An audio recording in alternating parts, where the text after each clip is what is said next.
Iran is currently L-maxing. They are taking maximum damage from all the places. Trump is very unhappy with the moves they have tried to make. They threatened that they wanted to do land invasions, literally into our bases in the region, and Trump said, okay, we're ending the entire regime. It's just over for you guys. Sorry, I wanted to make a deal. I really did. You're all gonna die. It's very sad if you very much like goats on a sensual level. Also, Marcus Rubius, first of his name, has decided that we are going to war with Cuba, specifically targeting Cubish tentacles that are all over the place in regards to all the commie issues. There is commie slop all over the place. Rubio personally called out Hasan Piker, which made my entire day.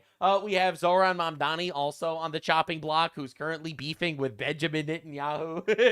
The greatest timeline ever. There was a terrorist attack in New York, which Zoran Mamdani, in my opinion, seems to support. There is just an insane amount of slop that we have to talk about, and it's all very entertaining for me, specifically, personally. All right, so lock in, boys and girl. I am fully demonetized on YouTube, so all the support that you guys show me on Patreon is totally awesome. I just, in fact, did an entire deep dive on why communism is satanic there, if you want to watch it. So Patreon, link to my description, and also I upload all my videos on Rumble as well, if you want to go there and watch it. I do get paid there. Not a lot, but I do get paid something. So your support means the world to me. I was unfortunately demonetized because of my very radical stance where I do not like rape. Apparently that is very bad these days. But what can I do? I have to live my truth, and I'm an anti-rapist.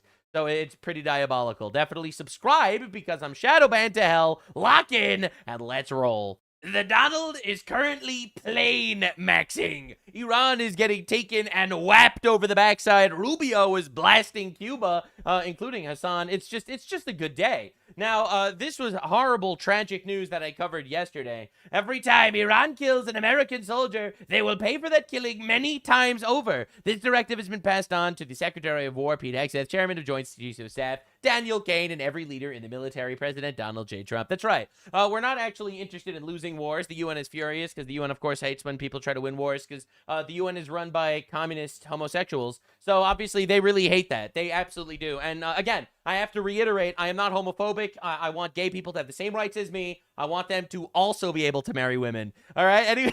Anyway,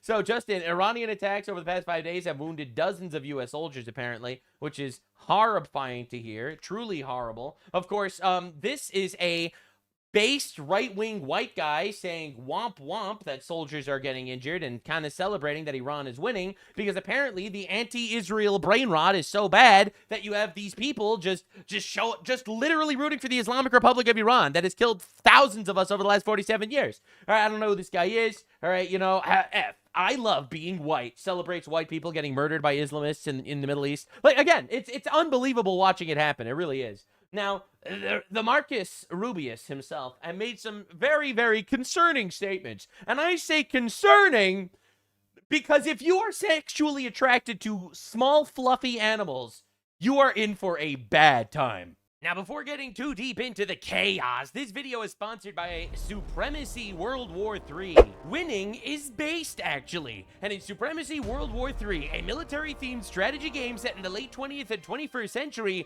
you can win. Real-time combat system. Players control nations, their economy, armies in a battle for world domination. With deep strategic planning and tactical executions over week-long matches, you can do unfathomable things. You have real-time tactical combat, cross-platform with desktop and mobile app versions, persistent matches lasting weeks, over 100 modern weapon systems like tanks, submarines, jets, extensive research tree with over 250 units, a resource-driven war economy, and player alliances and cooperative gameplay. Every season, new things happen as well. This is currently Season 20 Underworld Protocol with an insane event going on, and introducing the Shadow Exchange, a black market network where resources flow differently, rules are bent, and those willing to take risks gain a powerful advantage. So it's an ever-evolving, grand-scale war game where those pesky United Nations and their pesky fake morals aren't gonna stop you from purging heretics. link in the description to play this PvP strategy game set in modern global warfare. By clicking my exclusive link, you will get an exclusive starter pack containing 1 free seasonal unit, the Elite Railgun, with a value of 40 actual US dollars, and the offer is only valid for the next 30 days for new players. Before you go, do not forget to click the link in the description to World War III Supremacy, the sponsor of the video. So click that link and share your justice with the world. Back to the chaos. I mean, Iran's economy is in shambles. They're 300% of Iran's economy is dead, by the way. Now, I might be demonetized on YouTube and not making a living at all, but I'm still wealthier than Iran. Particularly on life-sustaining goods. They have dwindling revenues to meet even their own payroll. They have food shortages. They have a drought, which we didn't cause. They have a drought. They have food shortages. They're dying. It's bad.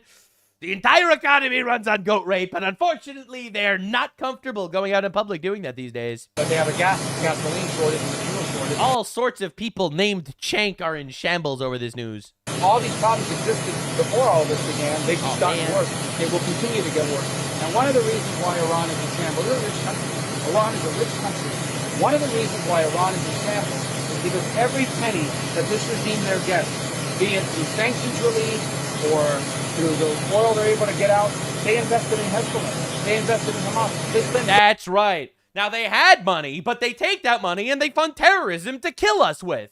Sorry, that's not a very effective way to run a country. Nope. They don't have any money. They don't even have the money to put hijabs on the attractive goats. How could they control themselves? Billions of dollars supporting militias in Iraq, Hezbollah, and Hamas.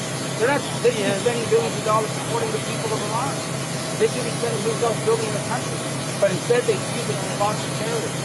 So I think there's a growing awareness of that. Yeah, so the crazy thing is, I was told that Iran was winning. All right, Wikipedia says Iran was winning the war where they have no military, no air force, no navy, no economy, no water, no food, and no goats. I was told that they were winning. Now, it's pretty... If this is considered winning, all right, then holy schmorglitz, do I not want to know what losing looks like. I think we're always open to diplomacy. It has to be real. It has to be a deal that they're willing to live by. Look, Iran a week ago was supposed to put out a statement saying that the Straits of Hormuz would be open, that they would no longer attack shipping.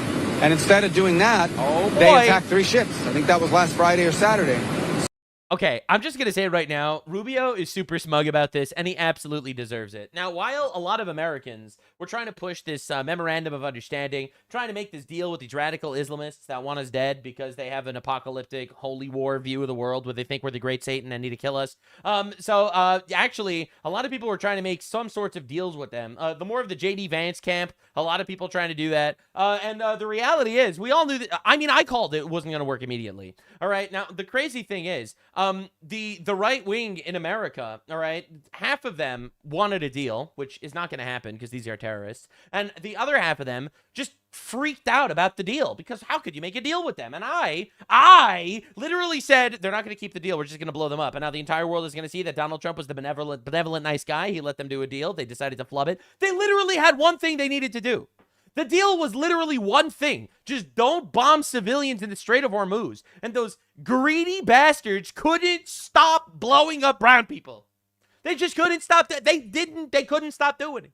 I don't know why. I'm not coming into any, I have no conclusions. I don't want to be Islamophobic here on YouTube. I don't want to get literally fucking atomized by the YouTube overlords. All right, but I'm just going to be real. I'm just going to be honest. We're all thinking the same thing, okay? Let's be honest. So, I mean, their behavior has to change in order for ours to change. That's right. If you want our behavior to change, in other words, you want us to stop bombing the ever-loving shit out of you and atomizing your power grid, your behavior is going to change. In other words, they're literally, their behavior is not going to change. All right, they're terrorists. Their regime is going to die. All right, it's going to die. Now, and I really like that Trump is doing it from the air and the sea. And that's actually my stance. And a lot of people say, but it causes more civilian casualties. And my opinion actually is, oops. I guess they shouldn't have fucking started a war. Like, bro, I'm very happy not putting boots on the ground, just being in the air, being in the sea, and atomizing their power grid. And I know people are going to say that's a war crime, but the good news is there's no such thing as a war crime.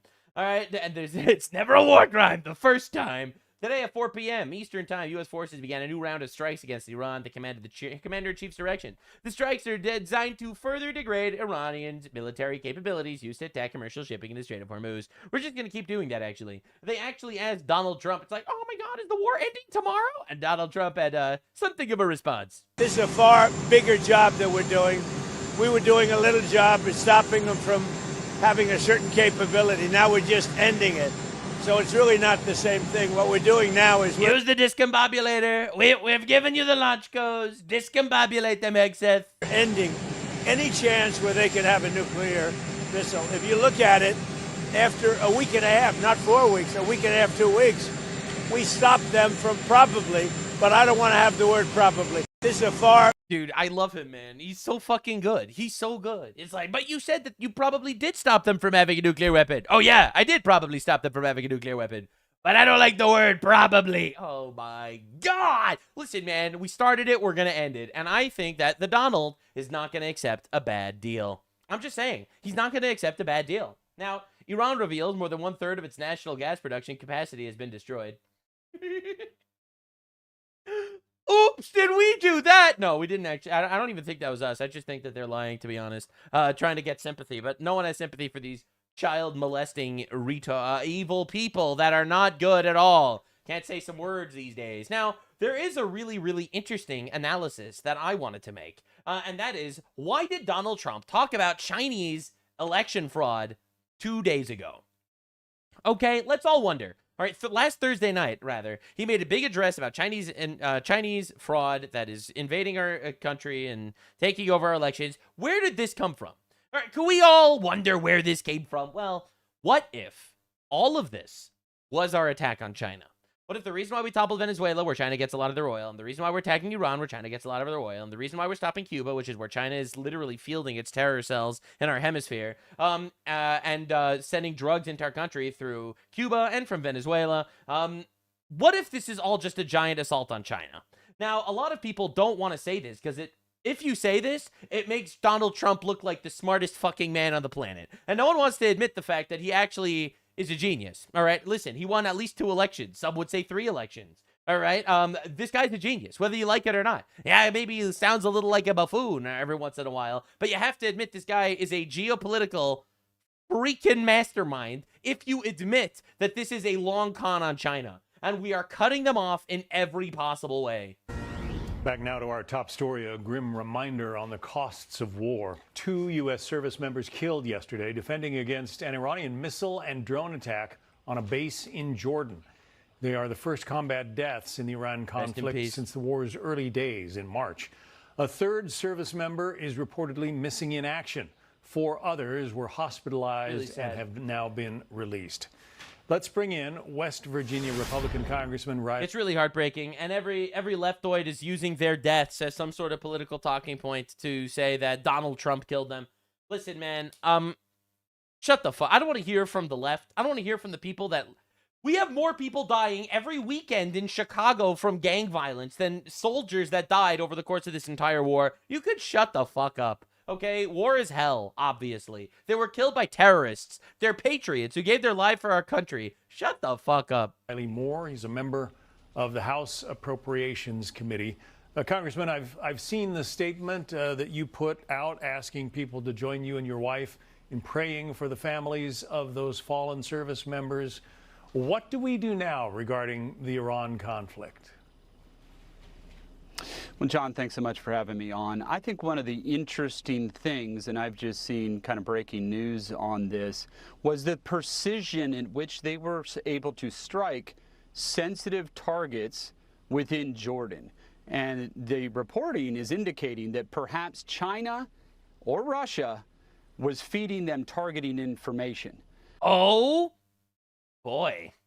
That's scary. So right after Donald Trump releases information that China is meddling with our elections, after China has become completely requiring our oil to survive, all of a sudden, Iran is able to strike bases of ours in Jordan, but they couldn't at all before now.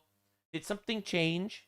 Now, we need to get to the bottom of that, particularly if we're talking about China, on the back of the news that the president just broke and declassified about them stealing over 200 million voter files from the United States, and obviously interfering in our election where they were trying to influence through media campaigns or social media people's perceptions and how they were ultimately going to vote.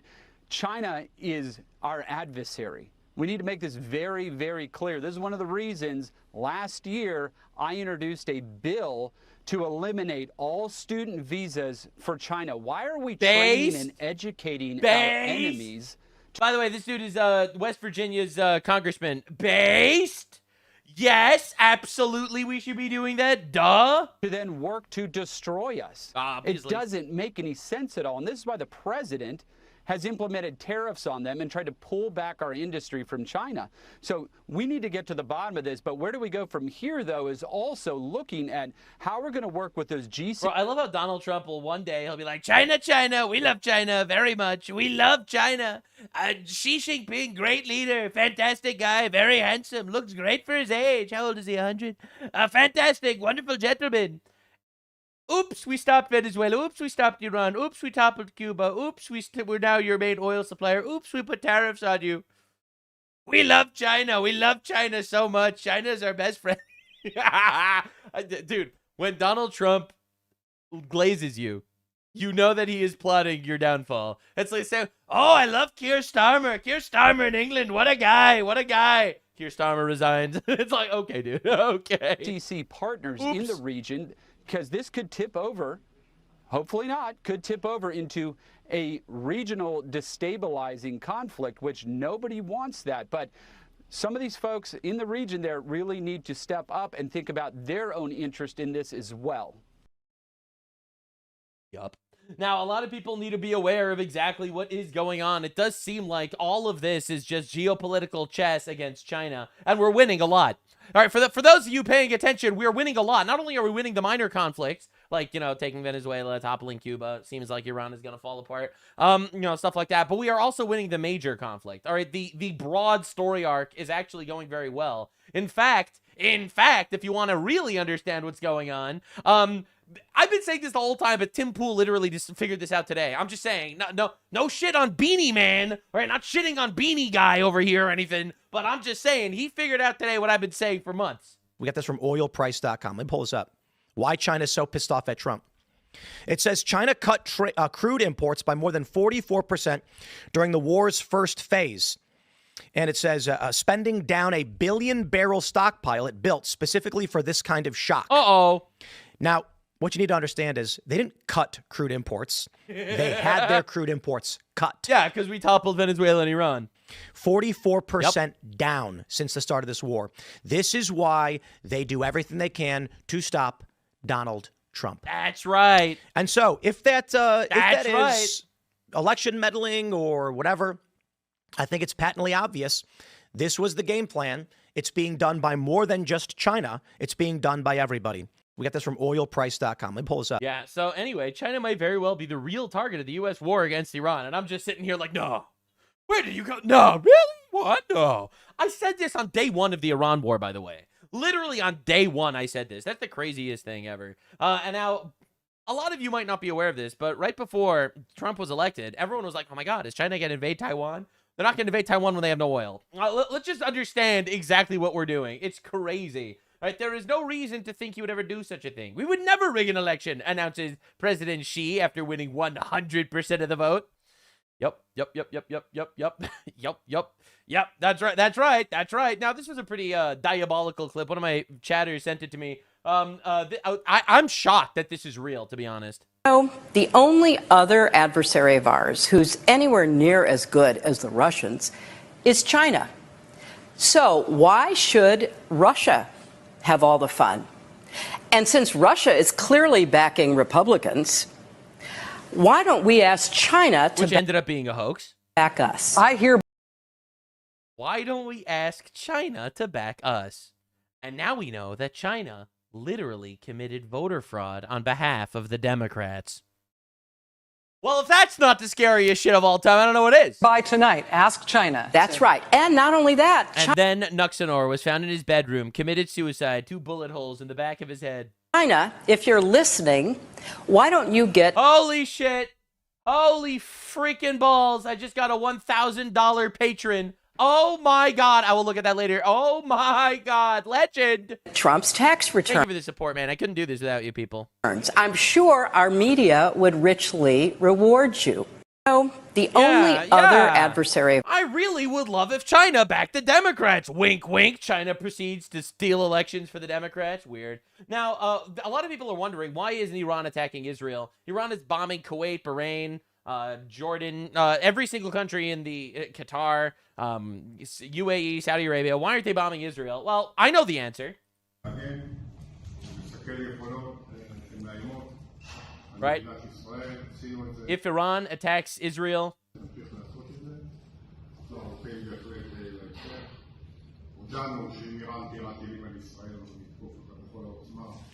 yeah, if Iran starts firing at Israel, we will strike Iran full force without preconditions or negotiations. And all of a sudden, they're not striking Israel. Wow, that's crazy. Wow, I can't believe it. Now, the Houthis are making believe they're important. They announced that they are introducing a naval blockade of Saudi Arabia. And listen, man, we don't need the Houthis to exist anymore, is what I'm trying to say. If they do this, we will no longer need them to exist, and then all of a sudden they won't. It's kind of funny how that keeps happening. I don't know if you're aware of the force of our military, but we might not need them to exist, and they might just stop existing after that. That's crazy. All right, so they're doing their best. It means they will start firing on ships, because they're terrorists. All right, it means Saudi ships will manage to get out of the Hormuz Strait. We'll have to make the journey around Africa to get to Europe, which is brutal. It would increase the journey from 14 days to over a month. That would be a nightmare. And we're not going to let some ragtag fucking pirate Houthi retards do that. I can't say the R word. They're literally inbred. I can't call people inbred. Frick.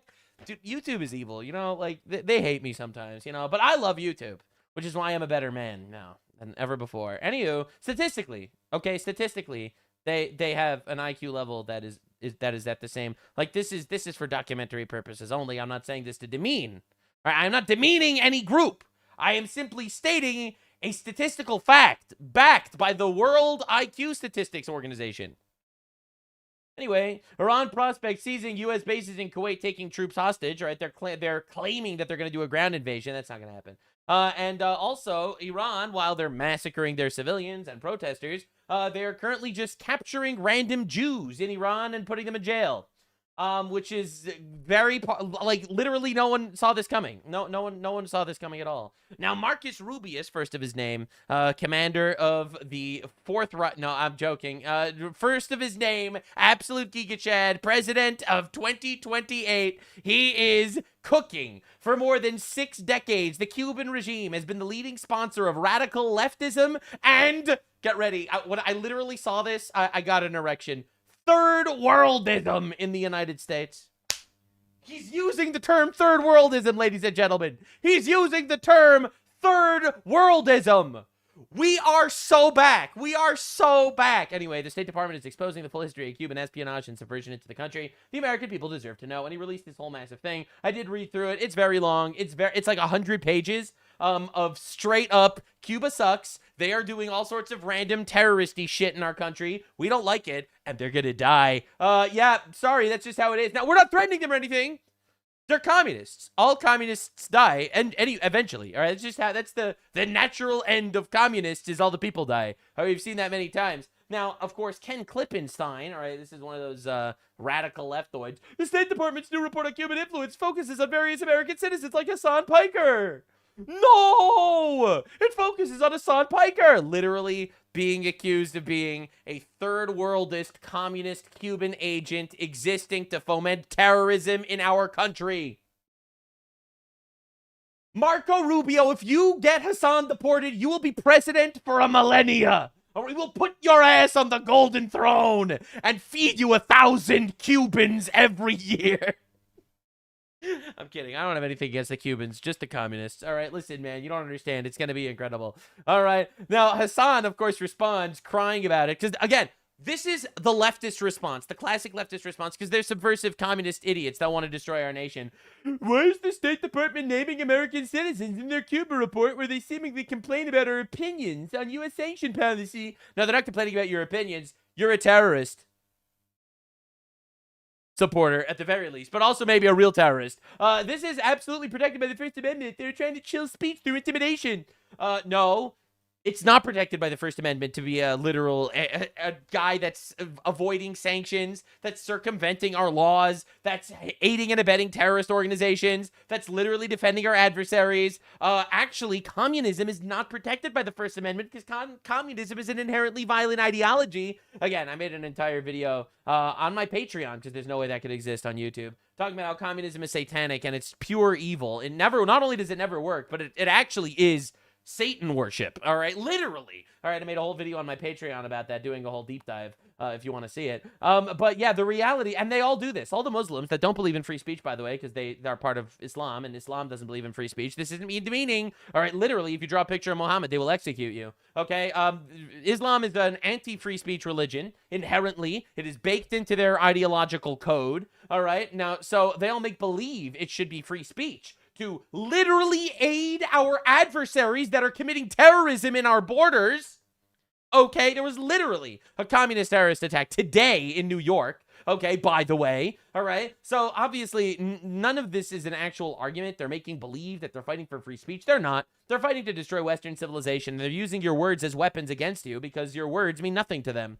Your values, the things you care about, they don't care about them. They will use your oak door as firewood to heat their asses. Your culture, your world, your universe means nothing to these savages. That's right. And it's just the reality. And no one wants to talk about it, but that's what it is. I mean, these people shock dogs. They fucking shock dogs. Hello, who does that? Who does that? Turks do that.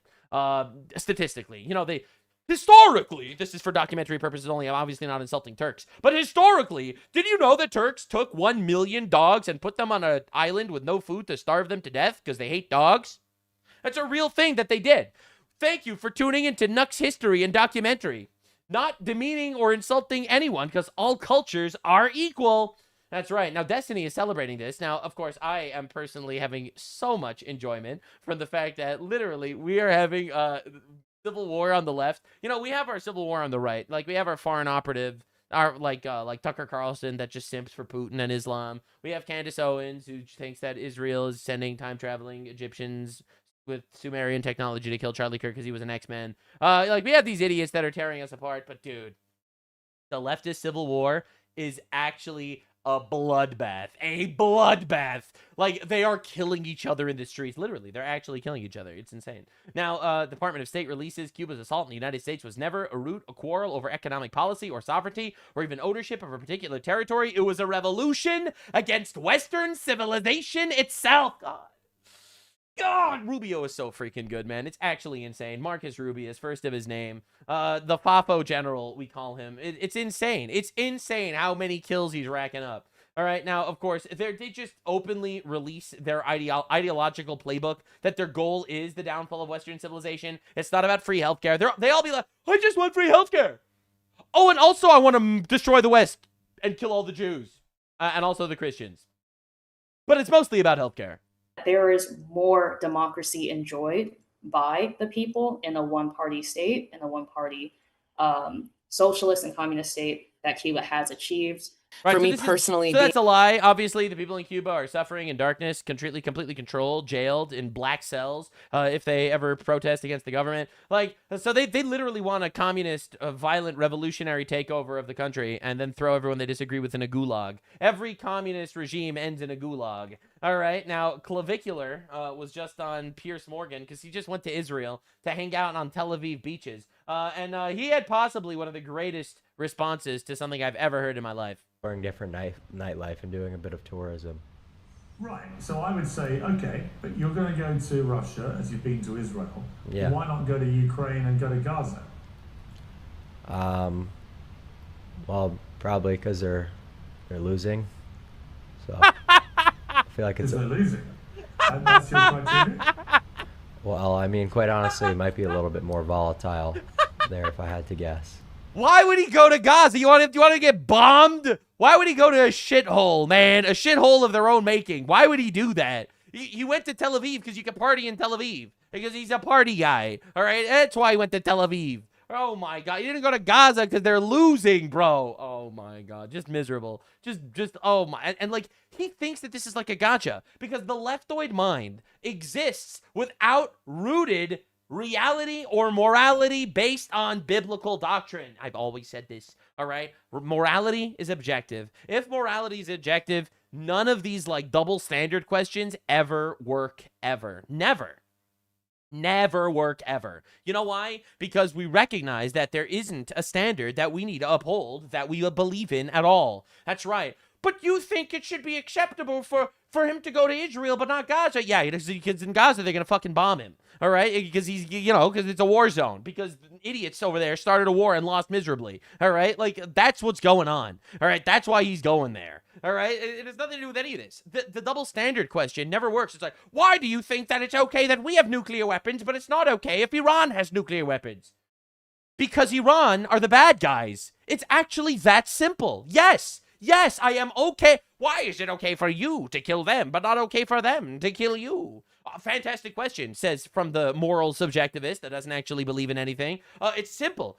It's actually because we like winning and we don't like losing. Thank you for your attention to this matter. Just wanted to wrap up this little segment saying congratulations to JD Vance. He just had a baby. He wasn't around in the news that much lately, which is what I would say if he wasn't literally on every single podcast over the last week. But he was on every podcast. All right, we're excited to announce new baby boy, Alec Neil Vance, born this morning. Usha and the baby are happy and healthy. Our kids are overjoyed. Very awesome stuff. Congratulations. Godspeed. I hope everything works out great. Now, one thing that a lot of people are talking about is the fact that his middle name, Neil, is spelled N-E-E-L, not N-E-A-L. N-E-A-L is Neil. N-E-E-L is the name of a Hindu god. It's probably a coincidence, and we are not going to talk about it. Thank you for your lack of attention specifically to this matter. Now, Smallhead Piker is very afraid that Marcus Rubius is planning on deporting him and views him as a Cuban terrorist. And Spencer Pratt is currently coming for his very small, little, infinitesimally sized head. Now, I covered yesterday that he gave like this speech talking about how he's a big fan of Mao in his little Mao suit. Hasan dressed as Mao, brainwashing your kids at college. They're communists. This has always been communism. And that's true, by the way. Obviously, communists are evil and hateful morons, and they suck. And I made an entire video analysis on Patreon about why communism is horrible and we need to eliminate them. There's a famous quote, the only good commie is a dead commie. And while I would never say that on YouTube, I would say that on Patreon, okay? Anyway, so you might think, hey, but it's not like Hasan Piker supports Mao Zedong, the guy that killed 60 million people, all right? There's no way he actually supports him. He just dressed like him because he likes his ideology. I got stopped by a cop who thought I was like making fun of Mao Zedong, which I never would and never will. Mao Zedong is a one of the great leaders of this world, okay? A man who... Leftists call everything genocide except for the motherfucker that killed 60 million people, okay? All right? The Palestinians start a war and lose, that's a genocide. All right, 2% of the population died, it's a genocide, obviously, okay? We got trans genocide because we don't want to let these ogres into our bathrooms. Okay, the ogre can't enter the bathroom, and that's a genocide. Trans genocide. Everything's a genocide except for the guy that literally murdered 60 million people. Changed the entire universe, the entire planet. Yes, killing 60 million people changes things. Yeah, true. Hamas diaper over here. For real, yes. I mean, there was a lot of fucking excesses, let's be real, but the People's Republic of China would not exist without Mao Zedong. So you're saying Mao Zedong sucked, is what you're saying. And, of course, Spencer Pratt says this is just as insane as calling Hitler a great leader, except Mao killed even more than the Nazis. True. Objectively true. All right, now understand, this is what they're all doing. So this is the president of the California Teachers Union. Okay, just understand, bro. They are infecting children. This is why I say that liberals are vampires. Vampires. They don't breed. They abort their children. They're cucks. They're gay. They're trans. They're not having children. They breed vampirically. They groom. They exist to groom. To fight back against this fascist regime, we need to be in the streets, wisely using our wallets, battling in the courts, and winning at the ballot box. The center of our democracy. Like, literally, bro, it's insane. He's the part of the California Teachers Union. We need to be in the streets to fight back against fascism. It's insane. It's absolute insanity. All right, foreign communist money is laundered through pleasantly named NGOs to bankroll red shirt here at AFT to turn our schools into indoctrination camps and convert your children into commie street animals. This is the deliberate foreign subversion and why you don't recognize your kids anymore, says Spencer Pratt. Again, let's just understand, this is off the back of Marcus Rubio, first of his name, announcing the fact that we are doing investigations into Cuban infiltration of our country through terrorism and communism. In fact, he specifically named Hasan Piker there, right? And I'm really glad that people are actually cooking here. And I'm really happy to see Spencer Pratt and Marco Rubio working together, because I do think a Rubio-Pratt ticket in 2028 would sweep the entire election, by the way. I really do think so. Now, anyway, speaking of communists, there was a communist terrorist attack in New York today, all right? Because it just seems like every single day, you either get a commie terrorist attack or a Muslim terrorist attack. Now, obviously, we know the difference. The difference is the Muslims are very effective. The communists are kind of gay and libtarded, as they say. So, anywho, so this is just a thing that we need to live with now. Just little explosives in the middle of the street now, I guess. And as you can see, they're not bombing a church. That's how you know it's not a Muslim. A Muslim would bomb a church. A communist bombs some government building. There's obvious differences here. Listen, I'm not like some sort of run-of-the-mill street filth racist. I am a race scientist, okay? I fully understand that all these people, they'll kill you in different ways, all right? You have to understand what we're dealing with over here. Everyone will scam you in a different way too, all right? You'll get mugged by certain races, which will not be named. You will get scammed by certain races, which will not be named. You will get investment frauded in certain races, which will not be named. But the reality is, we all know exactly what I was referring to in all of those things. We all know what I was saying, all right? Because the reality is, there is a different calling card for different crimes. The commies are going to do very ineffective terrorism against government buildings, and the Muslims are going to blow up churches of natural causes, all right? We all understand this, and we all know that's true. Now, NBC called this fireworks go off in New York. Look at the fireworks. So when I first saw this, I didn't believe it. I thought this was lies. And then I actually read the headline. Fireworks set off. Are you serious? Outside 26 Federal Plaza. What the fuck is 26 Federal Plaza? What are we even talking about? What are we even talking about? 26 Federal Plaza. What is this building? Fantastic question. Now, Zoran Kawami Mamdani gets involved. Notice how he has 5,000 likes and 2 million views. Not a very good ratio. Pretty weird. And let's hear what he says. Every time, by the way, there's Islamophobia, he makes a whole tweet. Gigantic tweet talking about Islamophobia is bad, white supremacy is horrible, Muslims are in danger. We know that because Muslims keep killing people and people don't like it when that happens. You know, the classic Zoran Mamdani thing. So this is what he had to say. What occurred outside 26 Federal Plaza this morning was deeply disturbing. There was a terrorist attack. I am relieved no one was seriously injured. There actually was one person seriously injured. We will get to that in a minute. And that a suspect is in custody. My team was in touch with the NYPD and we support the federal investigation. Our administration will continue to support and ensure every New Yorker is safe in the city and hold them accountable. This is literally the most nothing burger statement I've ever seen in my entire life. Lord Duran with the 45 gifted subs. Holy schmackaroni. Thank you for the support. I appreciate it immensely. I am demonetized on YouTube. The commies are eating me, but you people are legends. I love you. Thank you. All right, now Spencer Pratt says, what Kami Mamdani finds deeply disturbing is that his street animal comrade was arrested. And by the way, this is true. All right, we have a communist violence problem in America. We have explosions in middle of New York right now. We have the mayor not mentioning, look what he says. What occurred, he doesn't say what it is, outside 26 Federal Plaza, he doesn't say where that is, was disturbing. Holy crap. Look at that. Do you see this? Now, let me tell you what actually occurred.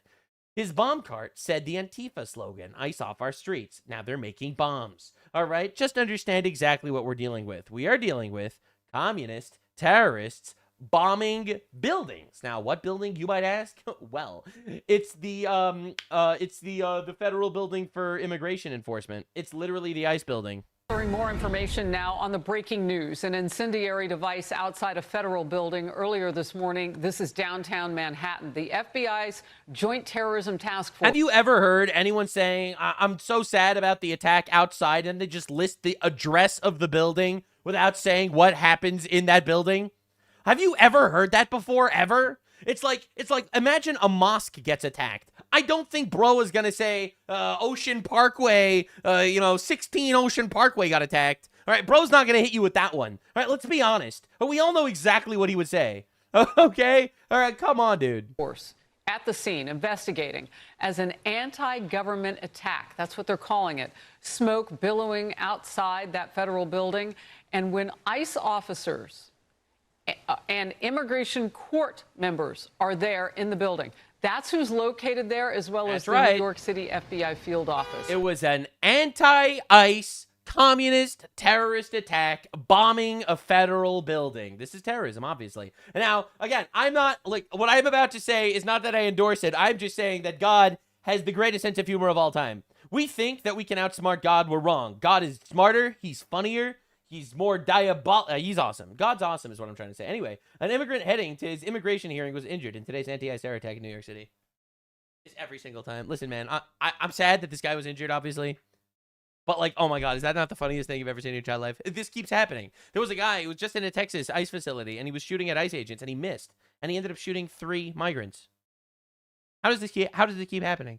All right, we got this libtard, all right? This commie gobbledygook moron who's trying to do some sort of revolution. So he lights a building full of migrants on fire. And he accidentally lights a immigrant on fire.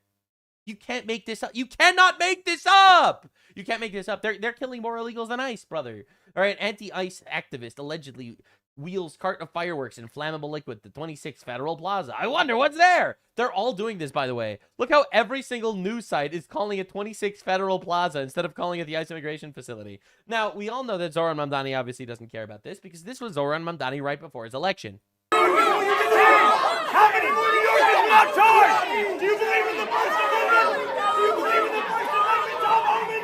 How many more New Yorkers will be charged at target? This is him screaming, bald spot glistening, screaming about how they're deporting people that want to destroy our country. Yeah. Now, this guy, who is they're trying their best to give sanctuary, is a terrorist. A terrorist that tried to blow up a building and, oops, lit a migrant on fire. Again, now, Zoran Mamdani is not actually doing anything useful in regards to making the city better.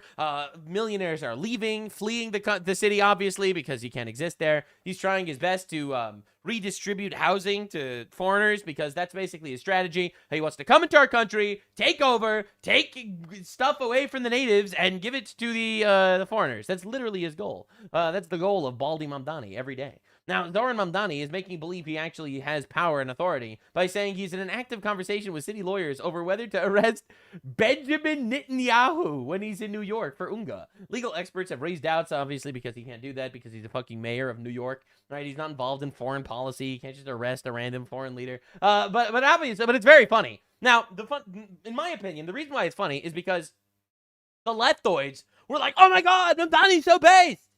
Bro, he plays you like a fiddle. And then I saw the Jews being like, oh my God, Mamdani's a monster. And I am just sitting here.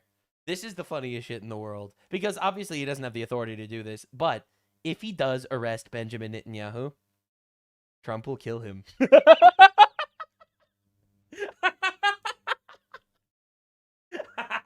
I'm like, listen, man, there is a part of me that's like, I really support what Benjamin Netanyahu did in Gaza. I don't like him for other things, but specifically blowing up terrorists is awesome.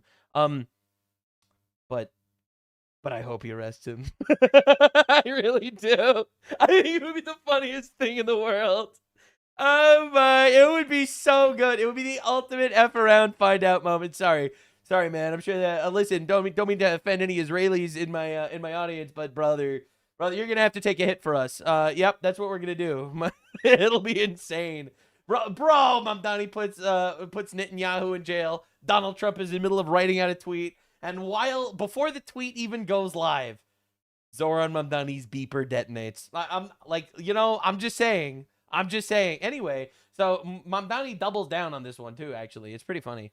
I was reading your interview over the weekend and wanted to ask you more about your conversations with the your legal department about potentially arresting Israeli Prime Minister Benjamin Netanyahu. That's the funniest thing.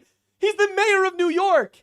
His job is literally just to steal money from white people and give it to foreigners. That's literally his job. That's the only thing he does. Okay? It's crazy. I just want to know just what your feelings are when you look at For example, your administration also reaching out to the prime minister of, the ambassador of Iran. Just how you... By the way, for those of you unaware with the lore in New York, Zoran Mamdani was just stopped from having a secret meeting with an Iranian ambassador that directly had ties to the Islamic regime. He was just stopped from doing that, all right, because that guy he likes, apparently, you know, the guy responsible for the massacre of 40,000 civilians. But Netanyahu, not that he has any authority to do anything, he's just going to try to put him in jail. I guess reconcile the two of being so critical of the Israeli prime minister, but at the same time... I could reconcile it. It's because he loves terrorism. Thank you for your attention to this matter. It's actually just because he loves Islamic terrorism. So, of course, he supports Iran and he hates Israel. Isn't that obvious? Because he loves Islamic terrorism. Now, coincidentally, he's a Muslim. I'm not saying that there's any form of connection there between the fact that he's a Muslim and he loves Islamic terrorism, because obviously me saying that he loves Islamic terrorism is not me, insulting some sort of protected class. On YouTube, there's a rule against that. So I personally would never violate a YouTube rule. I'm a better man. I'm a better man now than I've ever been before. Now, I am not saying that he supports Islamic terrorism because he's a Muslim. I'm saying coincidentally, he supports Islamic terrorism and he's also a Muslim by coincidence. Cenk Uygur also is a Muslim and supports Islamic terrorism, but not because he's a Muslim. Same with Hasan Piker, who supports Islamic terrorism and is a Muslim. But again, it's not because he's a Muslim that he supports Islamic terrorism. He just loves terrorism. And he's also a Muslim. It's a coincidence, is what I'm trying to say. But anyway, that's how you reconcile the fact that he supports the Iranian regime, but he hates Israel. With the ambassador of Iran. So I want to first clear up a few things. Our administration did not reach out to the prime minister of Iran. Our administration not the prime minister, true. Received a request from the Iranian consulate. Which he agreed to, by the way. As soon as I heard of that, I made it clear that we are not meeting and we will not meet with the Israeli consulate here in New York City. Israeli? And when it comes to Benjamin Netanyahu, we're speaking about someone who's the subject of an international criminal court arrest warrant. Yeah, but you see, the International Criminal Court has zero power over the United States of America. Now, not only did Rubio directly state that, but also they have no power over actually anybody. They actually don't have power over anything, right? The ICC is a joke. It's an actual joke, right? They don't have any power, just like the UN has no power. No, they write strongly worded letters at people. They don't do things and he's making believe that he has some sort of authority to arrest a guy because the International Criminal Court of flagrant homosexuals and Muslims has decided this. Like, are we serious? And he's the subject of this arrest warrant for alleged crimes against humanity. Alleged, right? For war crimes, and he's the architect of the genocide against Palestinians in Gaza. And who are you to arrest someone on an alleged pretendicide of Palestinians in Gaza who started a war and lost?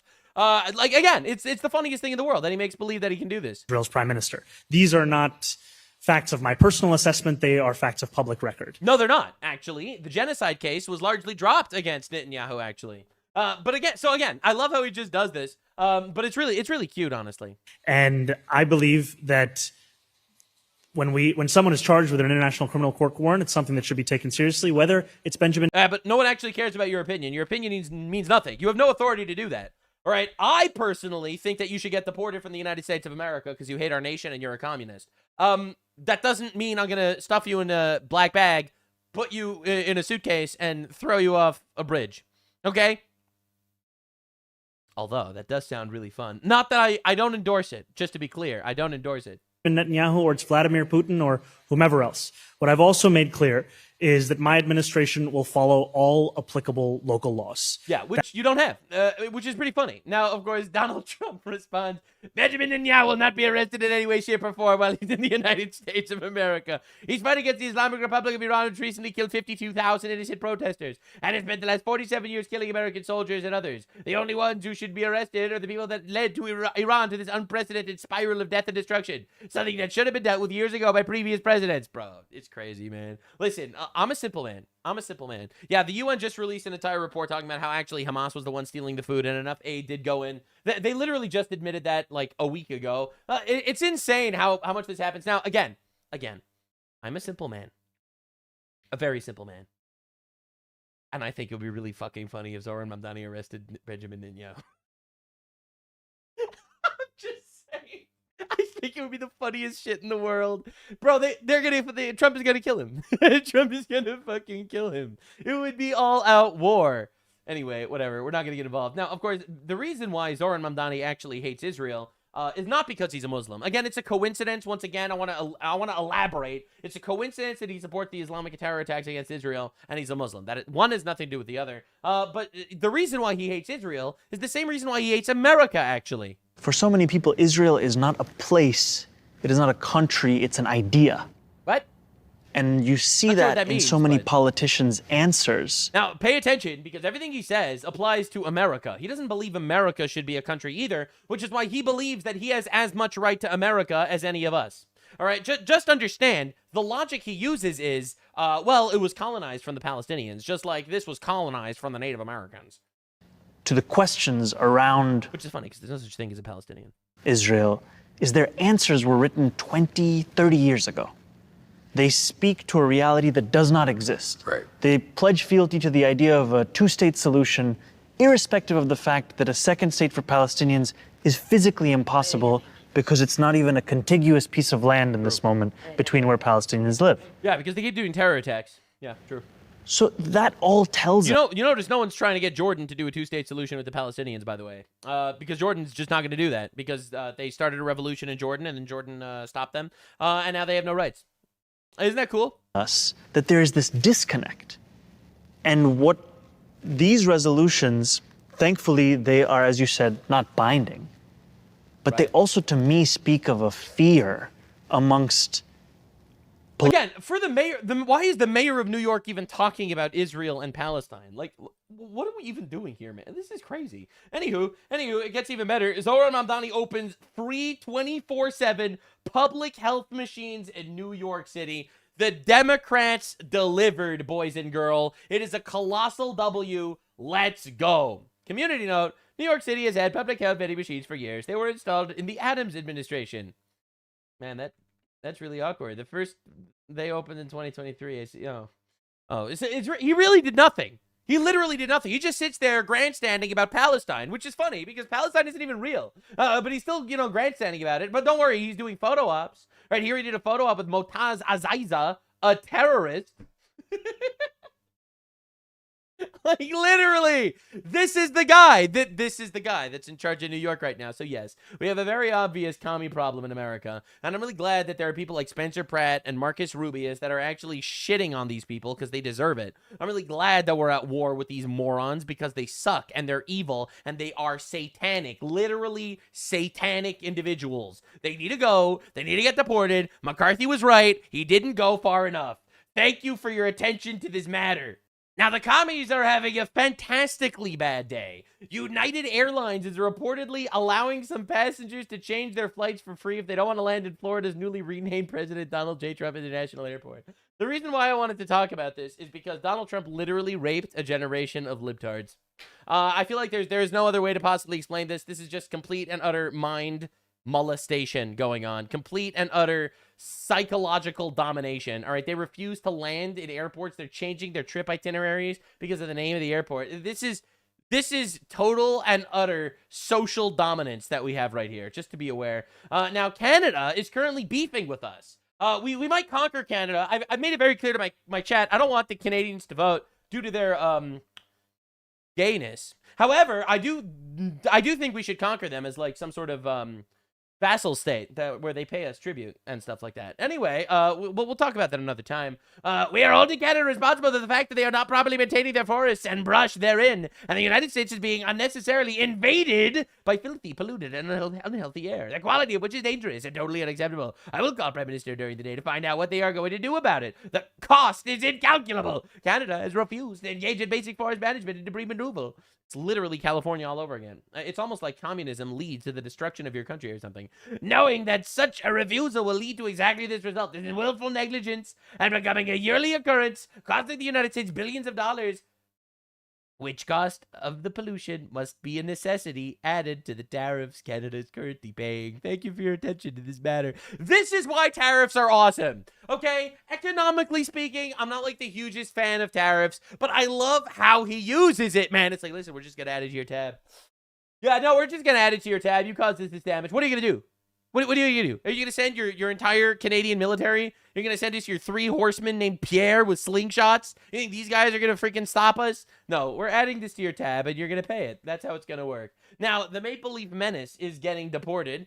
This is an illegal alien who, as you can see, assaulted a teenager in America, and she's getting deported. We are deporting the Canadians, ladies and gentlemen. It's beautiful. You'll love to see it. Our illegal alien assaulted teenager is getting deported. Caitlin, it's time to go home, eh? Says U.S. Immigration and Customs Enforcement. Now, this story is actually really funny. Caitlin Tracy is a criminal illegal alien from Canada who was charged with simple assault, neglect of a child, compounding crime, and harassing communication. She struck a teenage girl wearing pro-Trump memorabilia on a boardwalk, and she's getting deported. And you love to see it. You absolutely love to see it. I do think it's awesome. Meet Canadian leftist Caitlin Tracy and her husband. She is getting deported.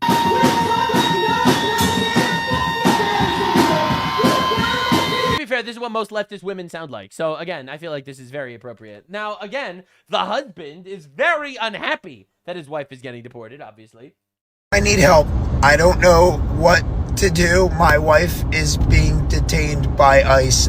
She's in Ocean County Jail right now, and I can't get a hold of her. She keeps trying to call me, but they won't let me put money on her card. The kiosk in the Toms River jail is broken, and all the numbers and stuff they gave me wasn't right or wouldn't allow me to put money on her card. Love that, love that. And ICE is coming there to pick her up. I need an immigration lawyer. I need help. I don't know what to do. I don't have the desperation in his voice when the fucking around meets the finding out. Any money. I'm so fucking broke. I am broke. I'm chopped. I am an unk. It's bad. My wife is getting deported. Yep.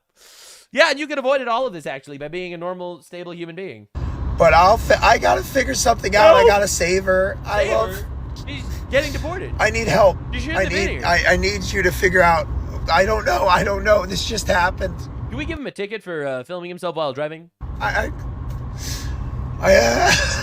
need help. I need my wife. I don't want her to get hurt. Man, I cannot believe you let your whammon do this. If you had better control over your whammon, you would not be in this issue. Man, it's like all of leftism came together to destroy this man. It's incredible.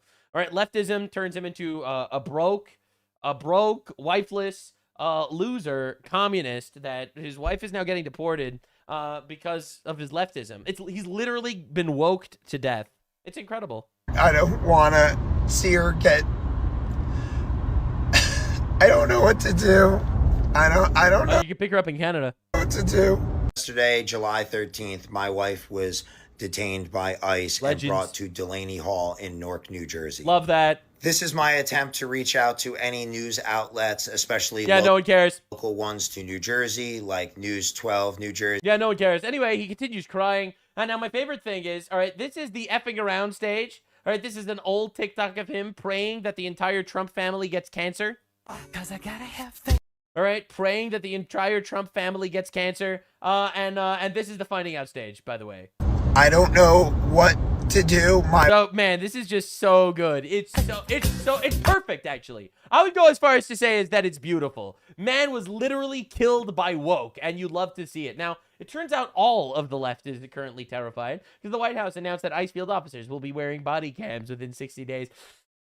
God, I thank you for this future content that you are about to give us. I don't know what I have done to deserve such fantastic content coming down the pipeline, but oh my God, I am so happy to hear it. Remember what happened to BLM after cops started using body cams? This is gonna be epic. It's gotta be epic. Now, the Democrats, obviously, they hate ICE because their entire strategy is essentially import as many third worlders as possible to conquer our nation because they hate us and want us dead. So that's basically their ideology. So that's why they hate ICE. Now, you'll notice that they basically took a very communist turn. Do you like capitalism? No, I have many critiques of capitalism. Capitalism as we know it doesn't work. Capitalism isn't, to me, it's an ideology of capital. And to me, that ideology is not sustainable and can. Yeah, so anyway, a country based on capitalism, and it's also, by the way, the greatest country in the world, by the way. It's funny how that works. It's a funny coincidence that the country based on capitalism is also the greatest country in the world. It's really funny. Capitalism is like capital, bananas and rice. All right, so that's literally what we're dealing with.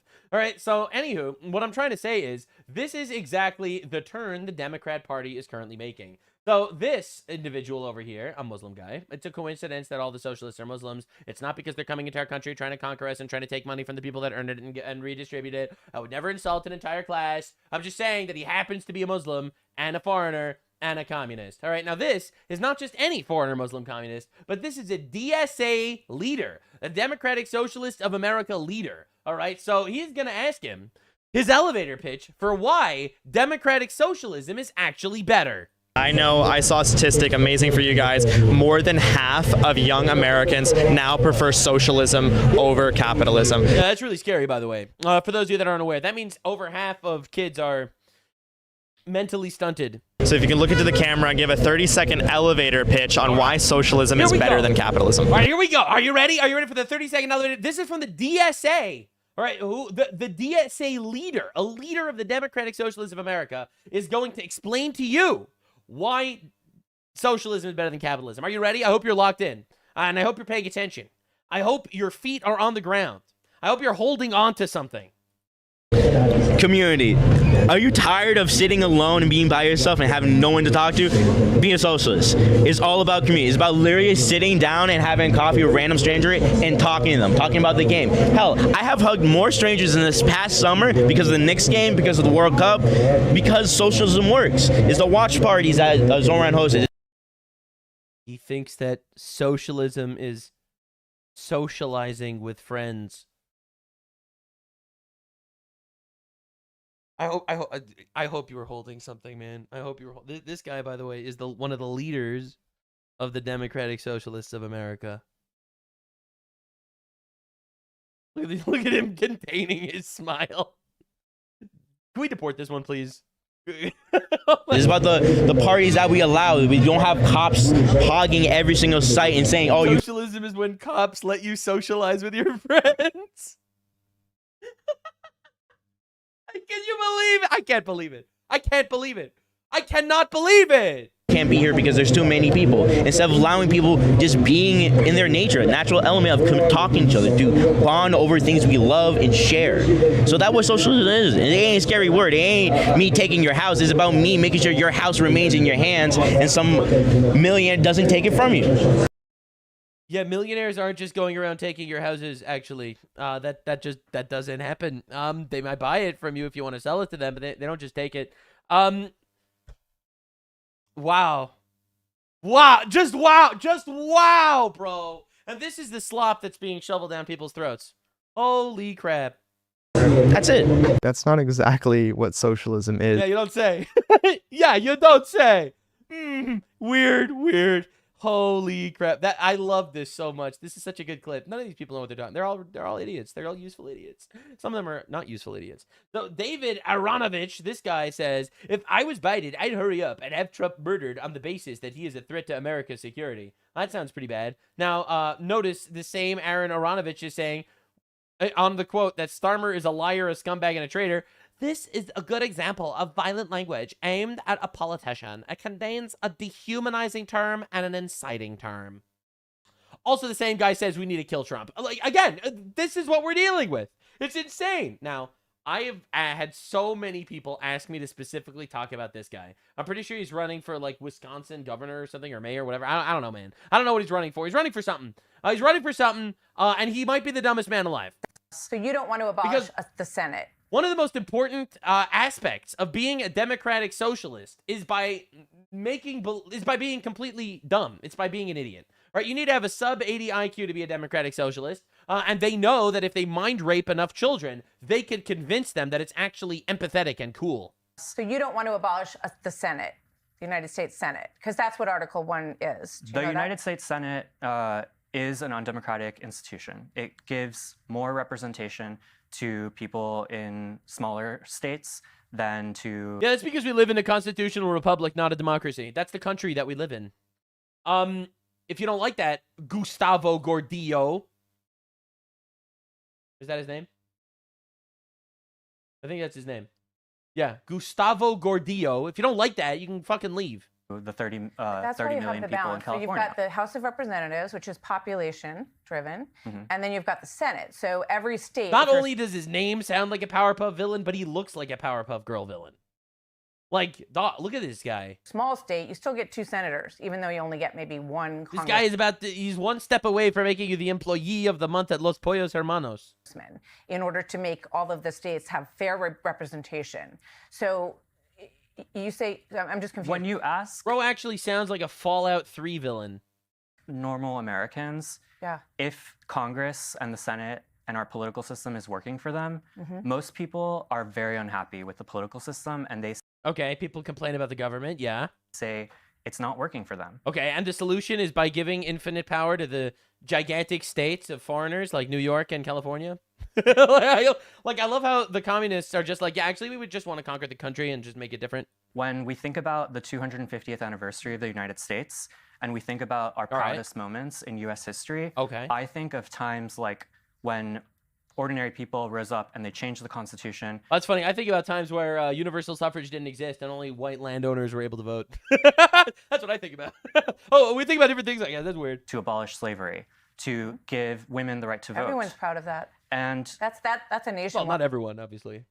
Anyway. Pride in the country. But back in those Yeah. moments, those were considered radical movements because those people dared to say we need They were Republicans, by the way, that abolished slavery. Transformative change in the United States. Right. And I well, think we that struggle we see... to become a more perfect union. But I just want to ask you again, do you want to abolish the United States Senate? Because you said you approve of Article 1, but then you said you didn't think the Senate works. We think that the Senate should be reformed, that we should have a more democratic government system.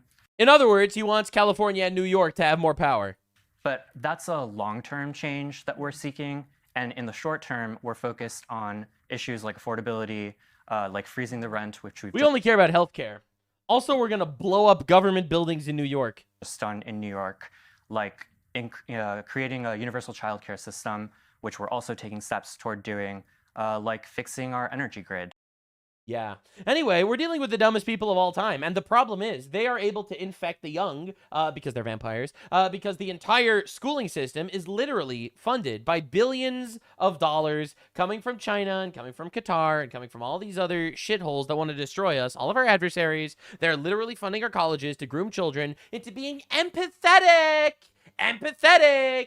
That's right. We have to have empathy for all the worst people and ideas on the planet. That's right. It's important. Now, AOC, moron, also doesn't understand anything about history. So she was just asked a very simple question. I thought it was very illuminating.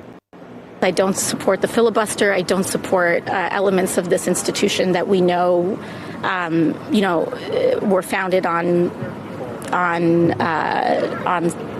Jim Crow. The U.S. Senate was founded on, Jim Crow. Jim Crow came 174 years after the Senate. Like, dude, it's incredible how dumb they are, all right? It's actually unreal how dumb these people are. Oh, my, like, it's crazy. And then, like, bro, what are we doing? What are we doing? It's crazy. Man, listen, man, look, I'm not a fan of AIPAC, but, like, I would way prefer the Jews controlling the government to giving it to, like, this gobbledygook moron orgy over here. I'm just saying, the Jews controlling the government.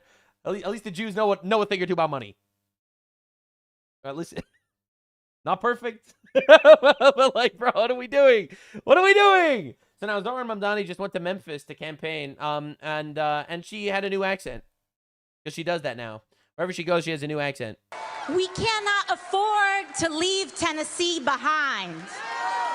We cannot afford to leave Kentucky behind, Alabama behind, Mississippi behind, Georgia behind, South Carolina behind. Just summoning her inner Kamala Harris. It's crazy.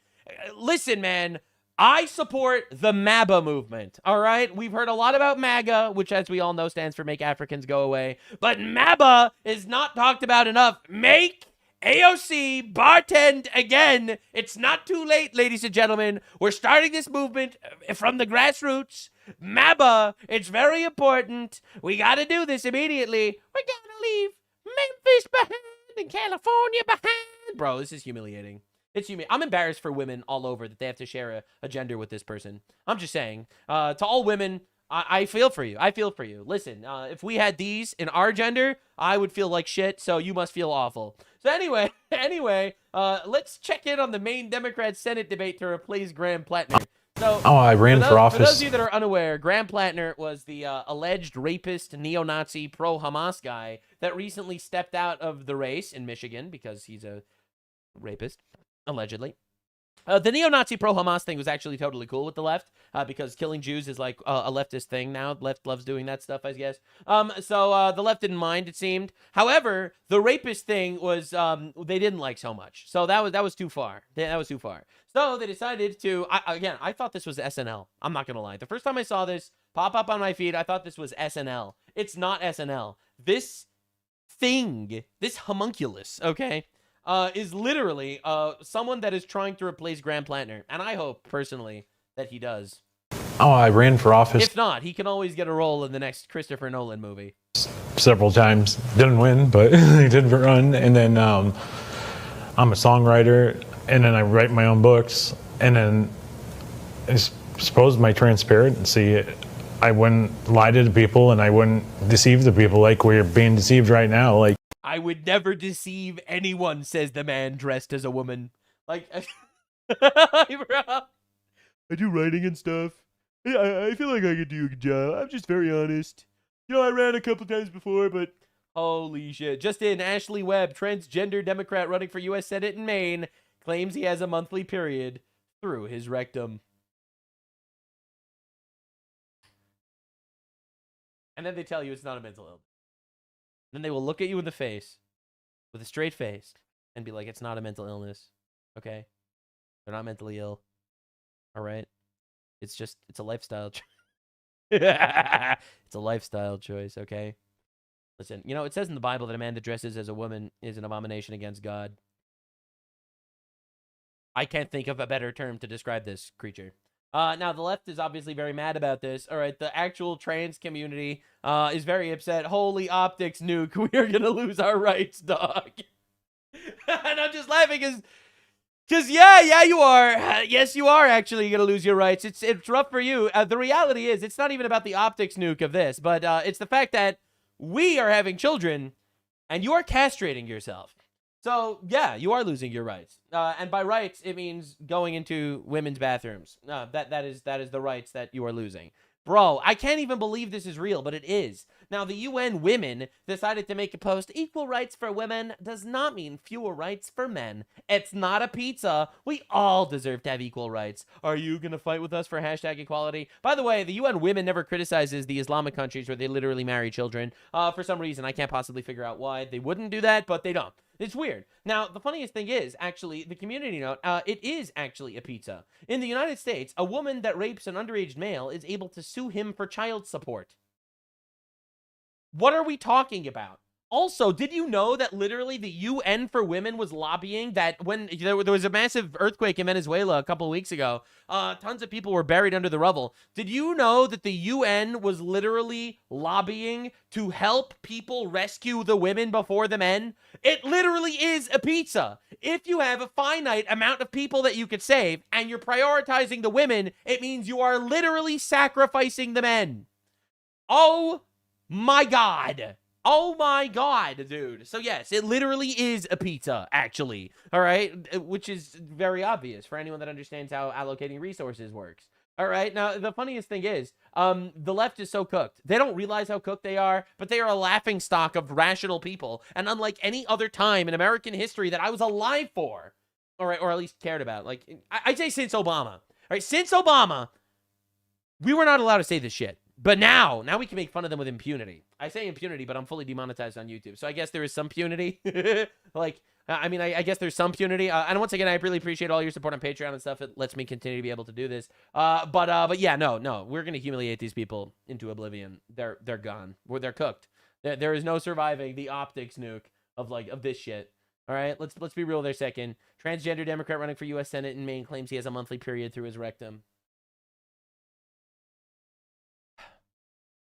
Noah, get the boat. Noah, get the boat. Noah, get the boat.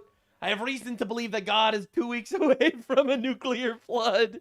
Now, the Islamo-Commie alliance that is conquering our nations has a side effect, and that is the Islamo part of the Islamo-Commie alliance. Now, there are certain cultural things that I, of course, will not criticize on YouTube that I am going to talk about briefly from a documentarian perspective. Now, Muslims are obviously demanding voting be lowered at 13 so their wives can vote as well. It's like, think about this for a second. The way all of the Muslim wives are unable to vote just simply because they're children. All right? And I think this is despicable, for real, for real. Like, we should have some respect for their culture that marries children, because that is part of their culture. Again, I'm saying this is a documentary. I'm not saying this is an insult to Muslims. In fact, their holiest guy married a child. Right? And he was such a gentleman. He even waited 3 years before he raped her at the age of 9.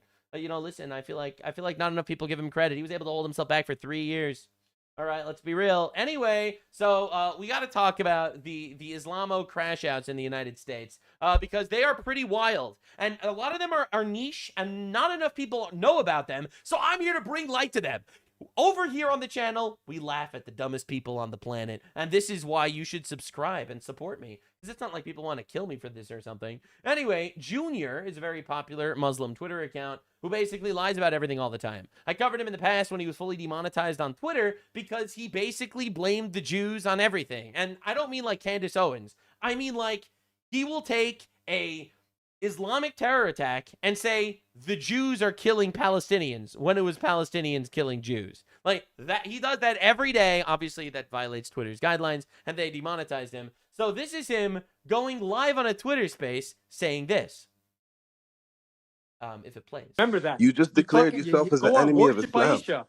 I would kill you over what you just said. You know that? Go ahead, fucking try I would it, cut bitch. your But you're fucking gonna neck off if you insult Aisha and Abu Bakr like that. Tell me who you are. Settle down. Right? You insult Islam, I will kill you. I will cut your head off, he says. Then he immediately deactivated his Twitter account, and there is a theory that he was arrested because this guy is a American living in Florida.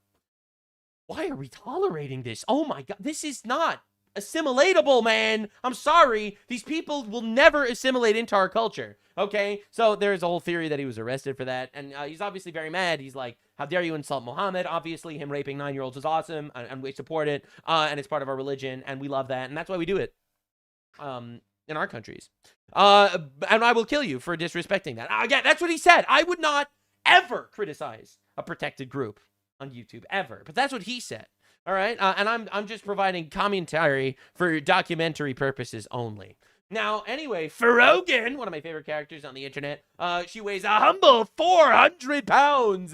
She just pulled a juicy Smollett, some would say. Last night, I was targeted and assaulted by a group of Zionist men. Sure you were. They repeatedly tried to hit me, and my friend's lip was busted, protected me. Security had to intervene and remove them from the premises. Absolutely insane that this happened over us just existing. Yeah, I'm sure. And then she forgot the other part. The Zionists ganged up to her and said, hey, this is Zio country, bitch. All right, this is Jew country. All right, you're not allowed to exist. And then they kicked the shit out of her, but she was able to escape because she is notoriously incredibly swift-footed. Yeah, it's pretty insane, actually. I do respect it. I do respect it.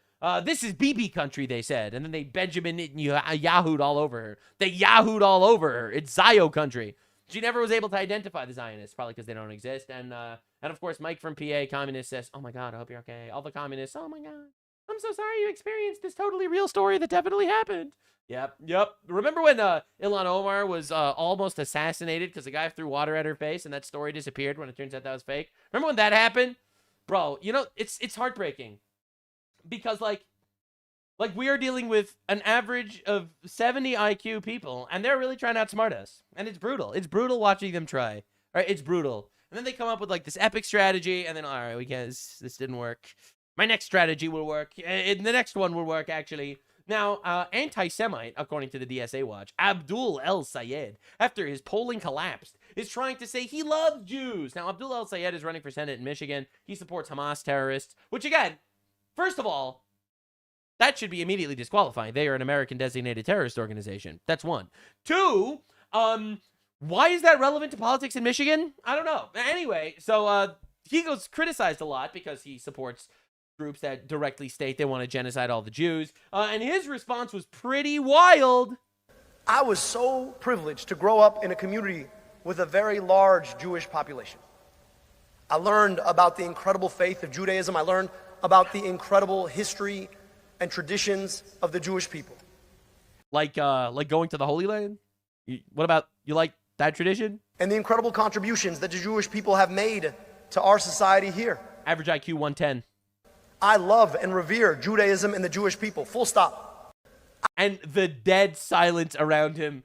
The dead silence. All right, like, bro is trying to overcorrect. He's trying to be so pro-Jew, he ends up going crazy. Uncle Tomstein over here is getting now blasted by his terrorist supporter base. You can smell the bullshit through the screen, man. No clapping, no applause. No one gives a flying fuck about his lies. X to chat, X to doubt. No one's buying this shit. It's amazing. It's just so good. He's like, I support the terrorists that want to genocide every Jew on the planet, but I love Jews. I love Jews. I especially love their faith and their religion and their contributions. Yeah, all right, dude. All right, dude. A little too much there, sir. A little too far. Now, Bernie Sanders flew on a private jet to support him. All right, Bernie Sanders has never met a terrorist supporter that he didn't like. So he immediately took a private jet to fly there to fight capitalism or something. Pretty incredible. It's insane. So the Democratic Socialists of America, Linda Sarsour, calls for getting rid of the Declaration of Independence. It's insane that these are humans that are in positions of power in our country, by the way. For those of you that are unaware. This is the 250th anniversary of the Declaration of Independence. This is, quote unquote, America's birthday. And the question historically... She says, quote unquote, because she wants to abolish America. ...is going to be, what were we doing on the 250th anniversary of the Declaration of Independence? We were bombing Iranians. Oh, God, it was so good. It was so good. I loved it. It was amazing. Oh, man, patriotism is so good. You know, we were bombing terrorists that have been killing us for 47 years. Fuck yeah, dude. Fuck yeah. America.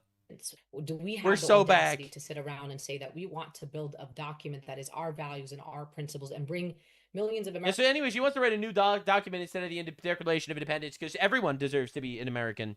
That's right, everyone. You see, America, you see, Palestine is for the Palestinians, obviously. Japan is for the Japanese. Saudi Arabia is for the Muslims.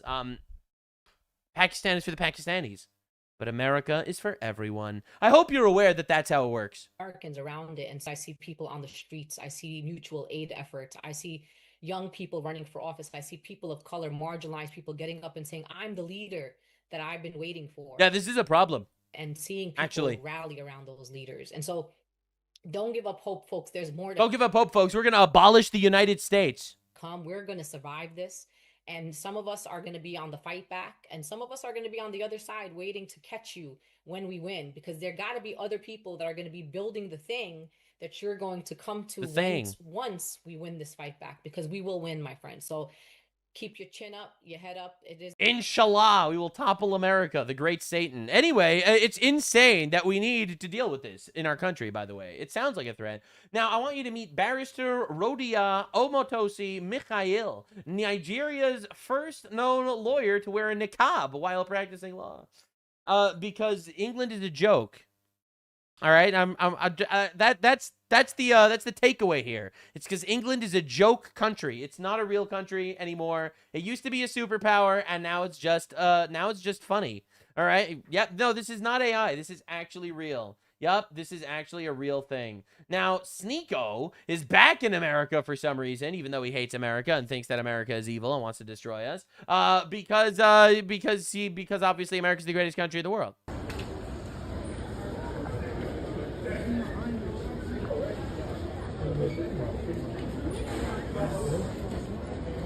Look at him.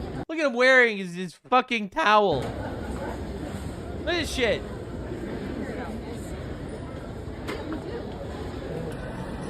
Hey, step your game up.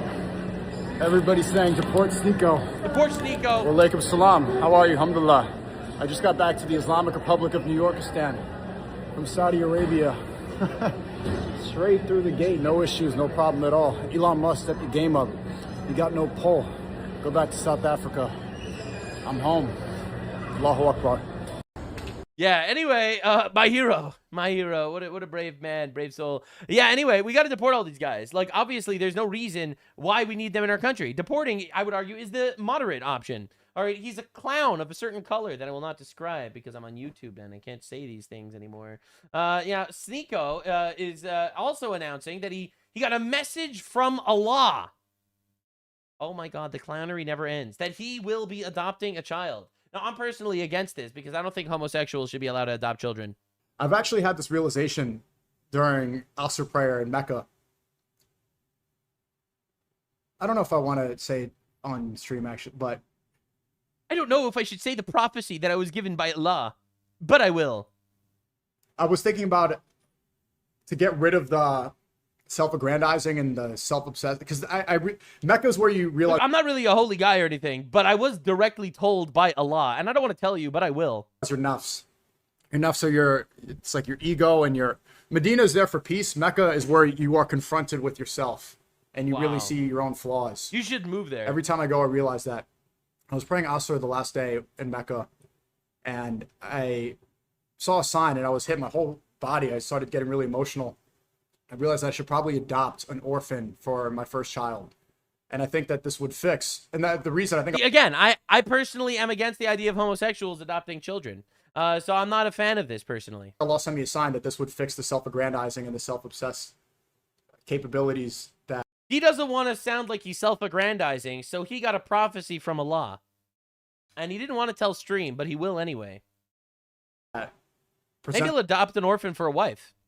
Like, I'm seeing a lot of people, like, shit on him, saying that most homosexuals adopt male children, which they do, obviously, and that's dangerous. But maybe you want to, like, to adopt an orphan as a wife. Have you considered that? Present themselves when I'm streaming so much and I'm putting myself out there and it's me. Because this idea that I'm just going to have a kid and, you know, my DNA and my blood and my this, you know, being a father is not really about just having like, oh, he looks like me, so he's mine. It's about raising somebody and pushing him in the right direction. And so I think to fix that, not Lord, God, please give me mercy. Please give me the strength to not call him the R word. Lord, give me patience, or Lord, give me bail money. No, I'm kidding, obviously, but this is insane. This is insane. Bro's like, man, I really want to groom kids instead of raising my own.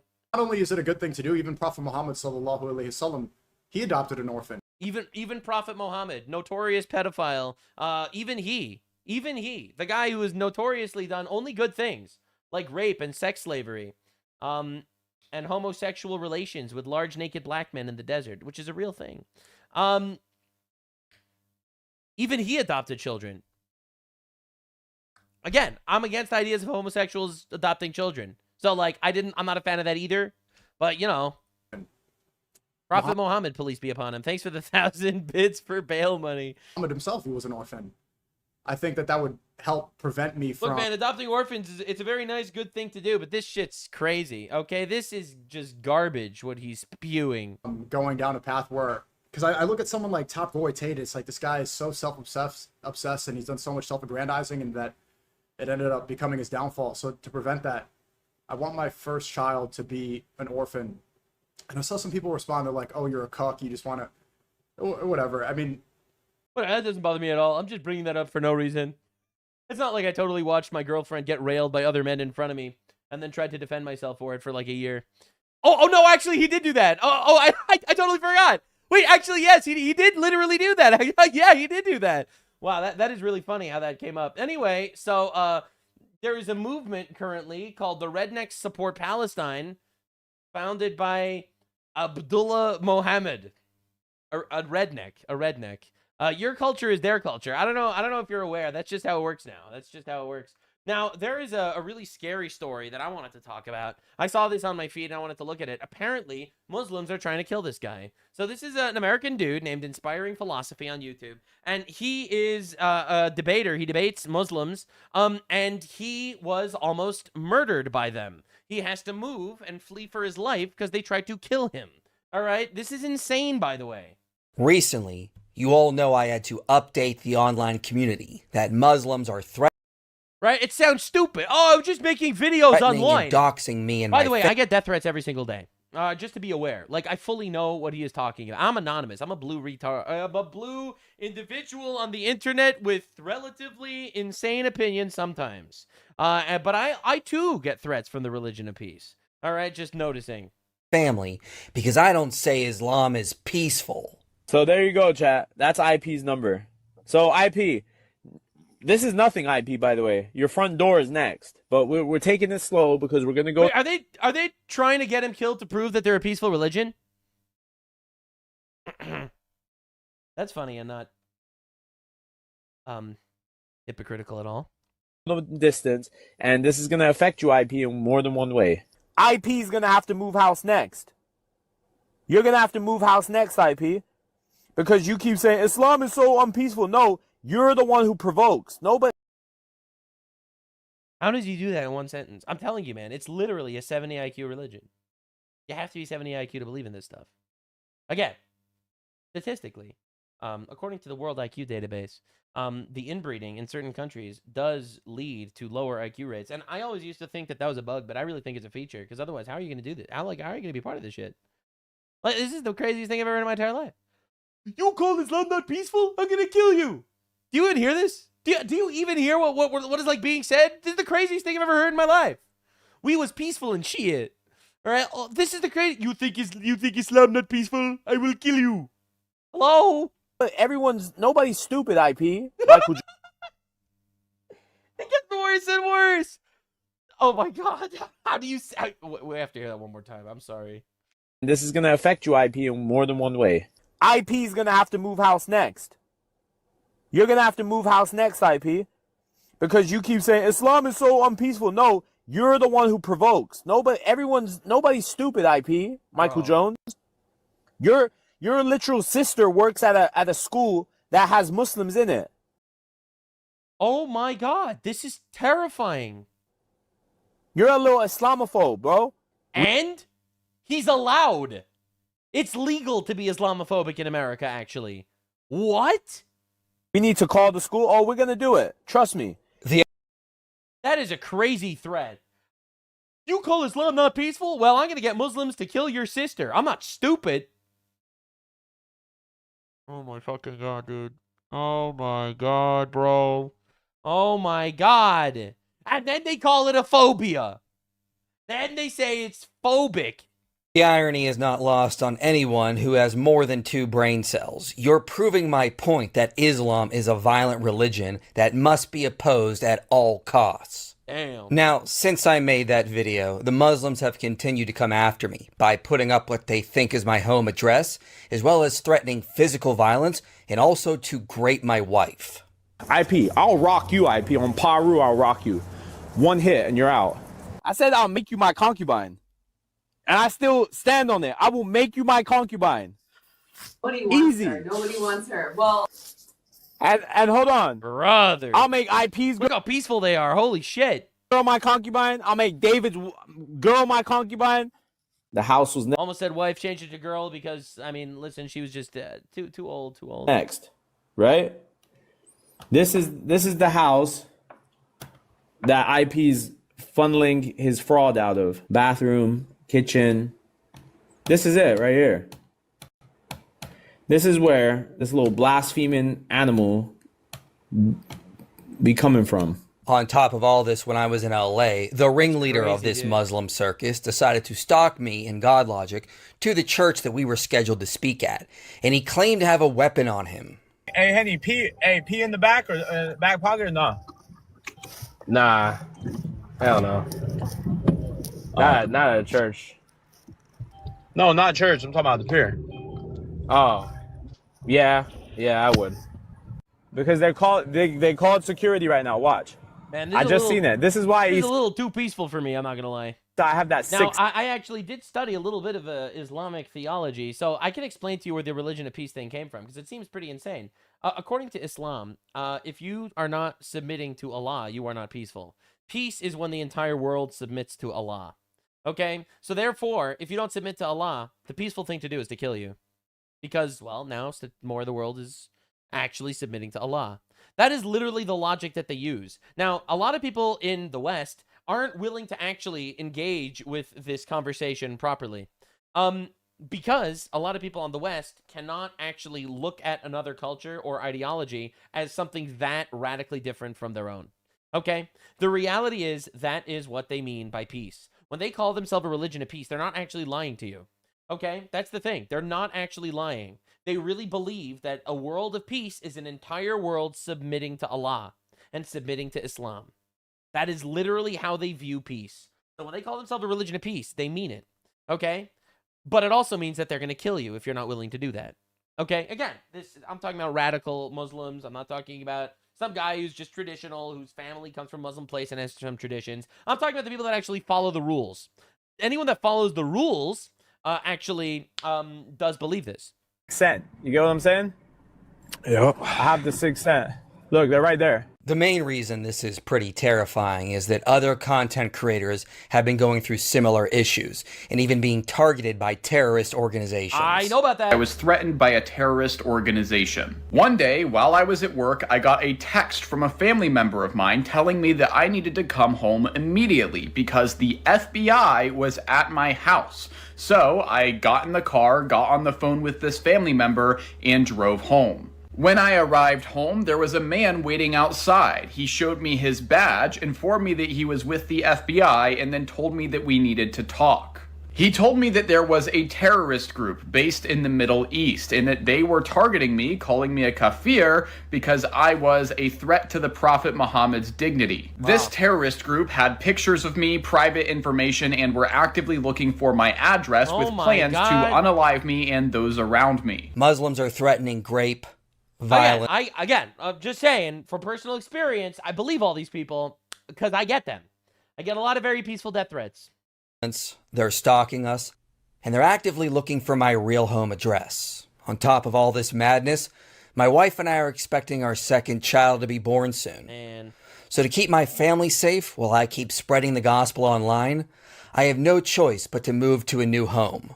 We found a reasonably priced home far from here in a gated community for added protection.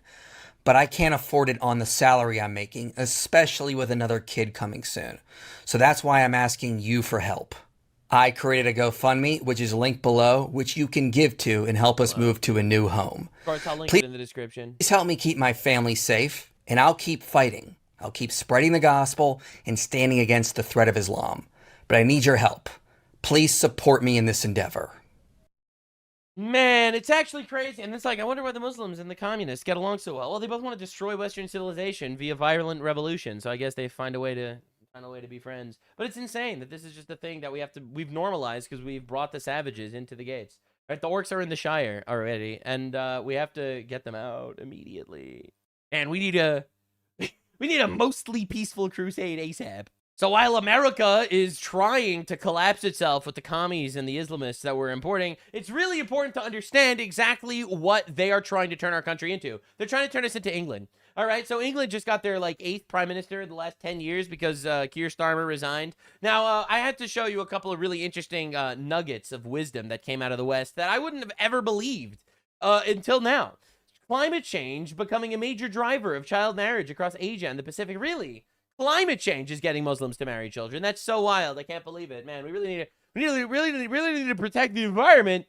I think climate change is what caused Muhammad to marry a child and all Muslim countries to do that for the last 1,400 years. That's crazy that climate change is doing that. Wow, that's wild. Again, understand the taxpayer is funding that. Now, a large group of foreigners armed with knives and sticks are showing up at a Protestant area of Northern Ireland. A police officer runs past them to arrest a local man who picked up a stick to defend his community. Drop at the going knife! Isn't that incredible? Isn't that incredible? Look at that. Yeah. The whole fight, scrambling, knives, shit. Bro picks up a stick, gets arrested. Yeah, you can't even make it up. You cannot even make it up. It's actually crazy. All right, brother. Meanwhile, in France, a sub-Saharan migrant raped a 4-year-old French girl and got 18 months in prison. Hello. Thank you for the 500 bits, Big B. Bro, what are we doing? It's like such a joke. It's insanity. And we are on the road to become this. We are going to become this if we don't stop it. Climate change just keeps getting Africans to rape 4-year-olds, I guess. I guess, man. I guess climate change keeps getting the Africans to rape our 4-year-olds. Man, I really hate that climate change is doing that. Holy crap. Now, Keir Starmer has resigned. He's gone. He is done. No more queer Stalin. Colossal W. We didn't like that guy. Anyway, he made one of the most delusional tweets I think I've ever seen in my entire life. The test of any prime minister is, do you leave your country in a better place than you found it? I'm proud that that answer is yes. Holy cope-a-moly, brother. Holy cope. Bro, you think this man needed to retire in shame because he saved England? Just look at the replies. 23,000 replies, 17,000 likes. Been sent up for the 100,000 kids and mums in Gaza, bro. The Muslims hate him too. It's amazing. It's awesome. Bro, the right wing hates him for bringing the Muslims, and the Muslims that he brings in hates him for not fucking killing Jews. It's so good. It's so good. You can never appease these people. It's insane. It's actual insanity. Holy crap-a-loney. It's wild. Anyway, it keeps getting better. So Nigel Farage, he is running for the center-right party in England. He says that Elon Musk offered him tons of money to deport illegals. All right, so Elon Musk is a legend. Elon Musk is a straight-up patriot. All right, he is paying people, hey, I'll give you $1 million to deport a lot of illegals. Nobody can buy me. Nobody can bully me. Nobody can tell me what to say. You want some evidence of that? Elon Musk. All right, Elon Musk, who was holding out offers potentially of very large sums of money, not for me, but for the party. But he asked me to do a series of things and say a series of things. What happened with Elon, by the way? Why did you fall out? Because he wanted me to come out publicly and support Tommy Robinson. And I said, I can't do that. Coward. I said, he wanted me to come out and talk about deportations of illegals before we had a plan. Nobody can buy me. Nobody. Yeah, what a coward, man. What a freaking coward. He would have had the money to deport the illegals, but he didn't want to, support a guy that thought maybe he would lose a vote or something. Oh, my God. It's insane. So anyway, chaos erupts as young people cut the lines in Disneyland in Paris. But if you look at the young people doing it, you'll notice something very suspicious, something very weird about the young people. They don't look Parisian at all, actually. It's pretty weird. It's pretty weird. Anyway, so there's a new prime minister in England, and he seems even gayer than the last one. All right, we are witnessing gayness, the likes of which we have not seen since Saddam and Gomorrah. All right, so I wanted to see our resident-based British man's opinion of the new guy. So it's over for Keir Starmer. I am sorry, Stormtroopers. No! He just couldn't go the distance. By the way, if I sound terrible, it's going to really ill today. He was so close to being the next Napoleon. A lot's been happening today, and I wanted to talk about it. So anyway, Keir Starmer, as you can see from the BBC, my work is done. I love Keir Starmer's narrative about his own overthrowing. Andy Burnham came out and was like, oh, this is like how transgender people go around. It's like, man, the whole world is better now that I'm a man that says I'm a woman and goes into women's bathrooms. And Keir Starmer's like, man, I liberated England and then had to retire in disgrace. It's amazing. I had nothing to do with overthrowing. They live in their own little freaking simulacrum, and nothing can break through their chuckle fuck ways. Dumb, what are you talking about? It's like, what? Like we've all watched it play out in public, holy. And then Keir Starmer like, I've left the country in better condition than I found it. It's like, okay, but everyone hates you, and I don't even know if that's true. I mean, to be literally, he imports the Muslims, and the British hates him, and then the Muslims that he imports hates him because he's not killing Jews. It's literally the greatest shit show of all time. In Keir Starmer's defense, there are some things that he did that were not bad. There were a bunch of things he did that were terrible, but I got a community strike on my YouTube channel, okay, for calling him a homosexual, okay? And now my entire channel is demonetized after covering the British rape gangs, okay? I just want you to make you aware of what's going on here, right? What I'm going through, okay? Suffering for the cause of the British people. You can support me on Patreon if you want. Don't feel obligated or anything, but it's very appreciated. Honestly, probably true after the Conservatives. Probably true. Anyway, so I know people at home. Andy Burnham went out. He accepted the invitation from the King, form of government, or become Prime Minister, whatever it was. And he went out and gave his speech. Now, you'll notice that he doesn't have a lectern or notes, which is really interesting because Nigel Farage has been needling him about needing notes. He was at CPAC GB and various other speeches, needling him about needing notes. It's like, okay, that seems, I mean, don't get me wrong, it's an impressive political skill for him to be able to just I don't speak really care for, about that, to be honest. 5, 10, 15, 20 minutes, however long it is, off the cuff without needing notes. That is impressive, but it's also not the most... Not everyone's Donald Trump, that they could just show up and they'll say, turn off the teleprompters, and everyone's like, oh, God. It just goes for 2 fucking hours. All 7 swing states, we won all of them. I'm the greatest president of all time. Let me tell you about China. Let me tell you about China. They have these big windmills. They kill all the birds. It's a bird graveyard under these windmills. Most important skill. Like, that's the skill of a showman and rhetorician, not necessarily of an administrator and governor. But Burnham is, I guess, rising to the challenge here, and he goes out and gives his 5-minute speech. It's fine. He doesn't have any notes. And he someone in my chat just gave me context. Apparently, the only reason why he did that is because Nigel Farage called him out for looking at his notes 226 times. Oh my God. Explains basically, oh, the 1980s were the problem in Britain. Oh, Jesus Christ. Don't get me wrong, right? In the North, they've never forgiven Margaret Thatcher. And I'm not even saying they're wrong. It's just a lot has happened since then. And Margaret Thatcher was a response to something else, which in fact we'll come back to in a minute. But anyway, so the thing about Burnham is he's obviously not evil. He's obviously stupid. Whereas Keir Starmer is obviously not stupid, but obviously evil. Wow. So do what an upgrade, guys. A government of well-meaning retards, or look at England, baby. A government of evil, shark-eyed human rights lawyers. And I've got to say, I prefer the well-meaning retards. Like, Keir Starmer, the Fabian that he is a government by deceit. Socialism concealed under the rubric of liberal human rights. I don't really... Look, man, it's what I always say. If you're a leftist, you're evil. You're either evil or an R word, which I can't say on YouTube anymore because I'm a good guy and I'm changed and I'm reformed. I'm a better person, actually. I've evolved. I want that. If we're going to have socialism, I'd rather it be an honest, upfront, and well-meaning retarded socialism because, I mean, one, at least... Well, I think it's easier to destroy than if it's subversive. It wasn't Keir Starmer literally part of, like, an old communist movement, like, 30 years ago? The people in charge aren't evil, right? I don't want evil people in charge. I would rather, like I said, well-meaning retards than evil sharks. I respect that. I do. And secondly, at least we can be honest about it, right? Because we've been here before. There's actually nothing new. And so it's quite predictable what we're going into next.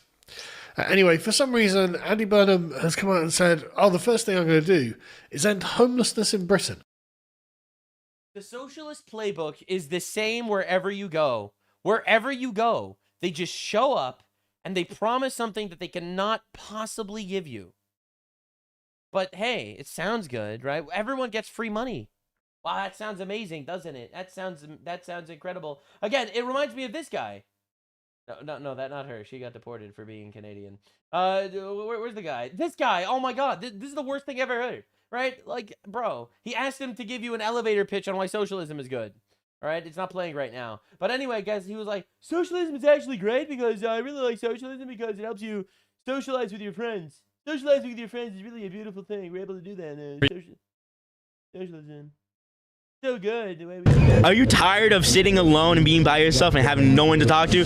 Being a socialist is all about community. It's about literally sitting down and having coffee with a random stranger and talking to them, talking about the game. Hell, I have hugged more strangers in this past summer because of the Knicks game, because of the World Cup, because socialism works. It's the watch parties that Zoran hosted. It's about the parties that we allow. We don't have cops hogging every single site and saying, oh, you can't be here because there's too many people. Instead of allowing people just being in their nature, a natural element of talking to each other, to bond over things we love and share. Yeah, you think socialism is just socializing with people. But this is how it works, all right? They lie to you. They just literally lie to you, and they make grandiose promises like, I will end homelessness and poverty and corruption.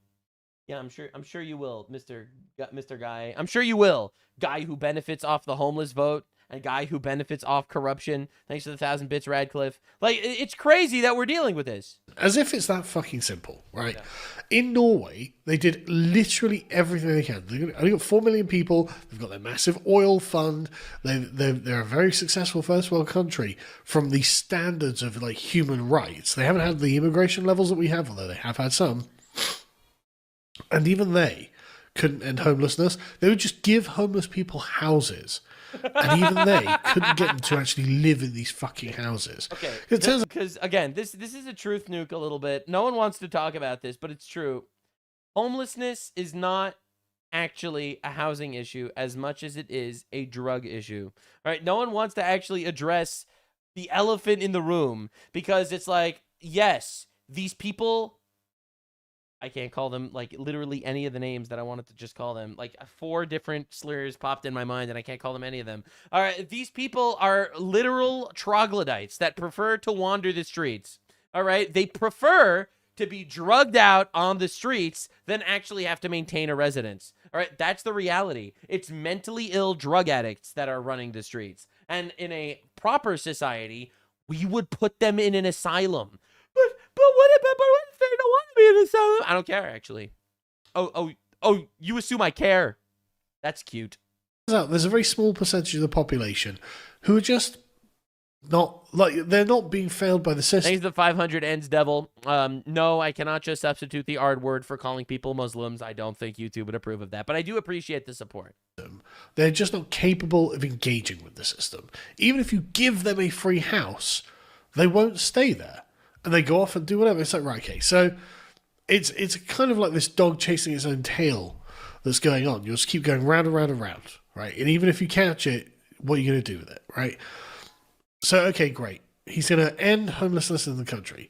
And what I love about this is we get a brilliant example of socialism always failing. Right? Yep. Beth Rigby, let's watch it, actually. You're promising to end rough sleeping at the earliest opportunity. But on your own record as mayor in Manchester, what's that cook in the background? The figures have gone up. Under your leadership, rough sleeping has risen every year for the past 4 years up there. If you can't sort out the problem in Manchester, how are you going to sort it out in the country? Well, the problem was down significantly from when I came in as mayor in Greater Manchester. No, it wasn't. Some of the issues that you mentioned were outside of our control. But what I learned was we ran a scheme every night, 600 beds, called a bed every night. And we funded it through various different ways. But we were the only place that was doing it. And you won't... Right, and so in his defense, he's correct, basically. He's kind of correct. Oh, shit.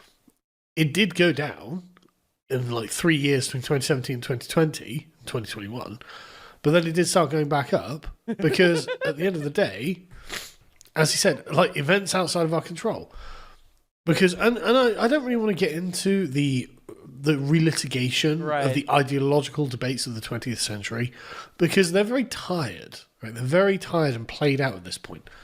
But it is also true that the problem with socialism is you just don't have enough control and you will never have enough control. So you're like, right, okay, I'm going to do this. Oh, something else has happened. Okay, I need to do that. Something else happened because that is how socialism a system works. is an organic thing. All socialism ends up with good people in gulags because the reality is they exist in a constant state of penis envy where they wish they actually had testicles, but they don't. So therefore, they exist in a forever state where they just want to take stuff away from the people that earn it and redistribute it to the morons that are refusing to actually get a job. That is how they exist, and they don't do it peacefully. Because how are you going to convince a rich guy to just give you his apartment? You won't actually be able to do that. It always leads to violence and possession and thievery and schemery and evil, which is why I made an entire video talking about why communism is actually satanic, and I put it on my Patreon. Because the reality is, it is evil. On one side, that pressure doesn't disappear. It just, like think of it like a pipe system with water going through. Okay, it's spraying out here. Right. Okay, we'll clog that, and then water starts spraying out somewhere. Right, we'll clog that. Okay, spraying out somewhere else. The pressure has to go somewhere, and so this is why it is actually making sure the system doesn't have so much pressure in it, which is the only way to make sure a system runs successfully, rather than having enough top-down control to try and keep the pressure in check.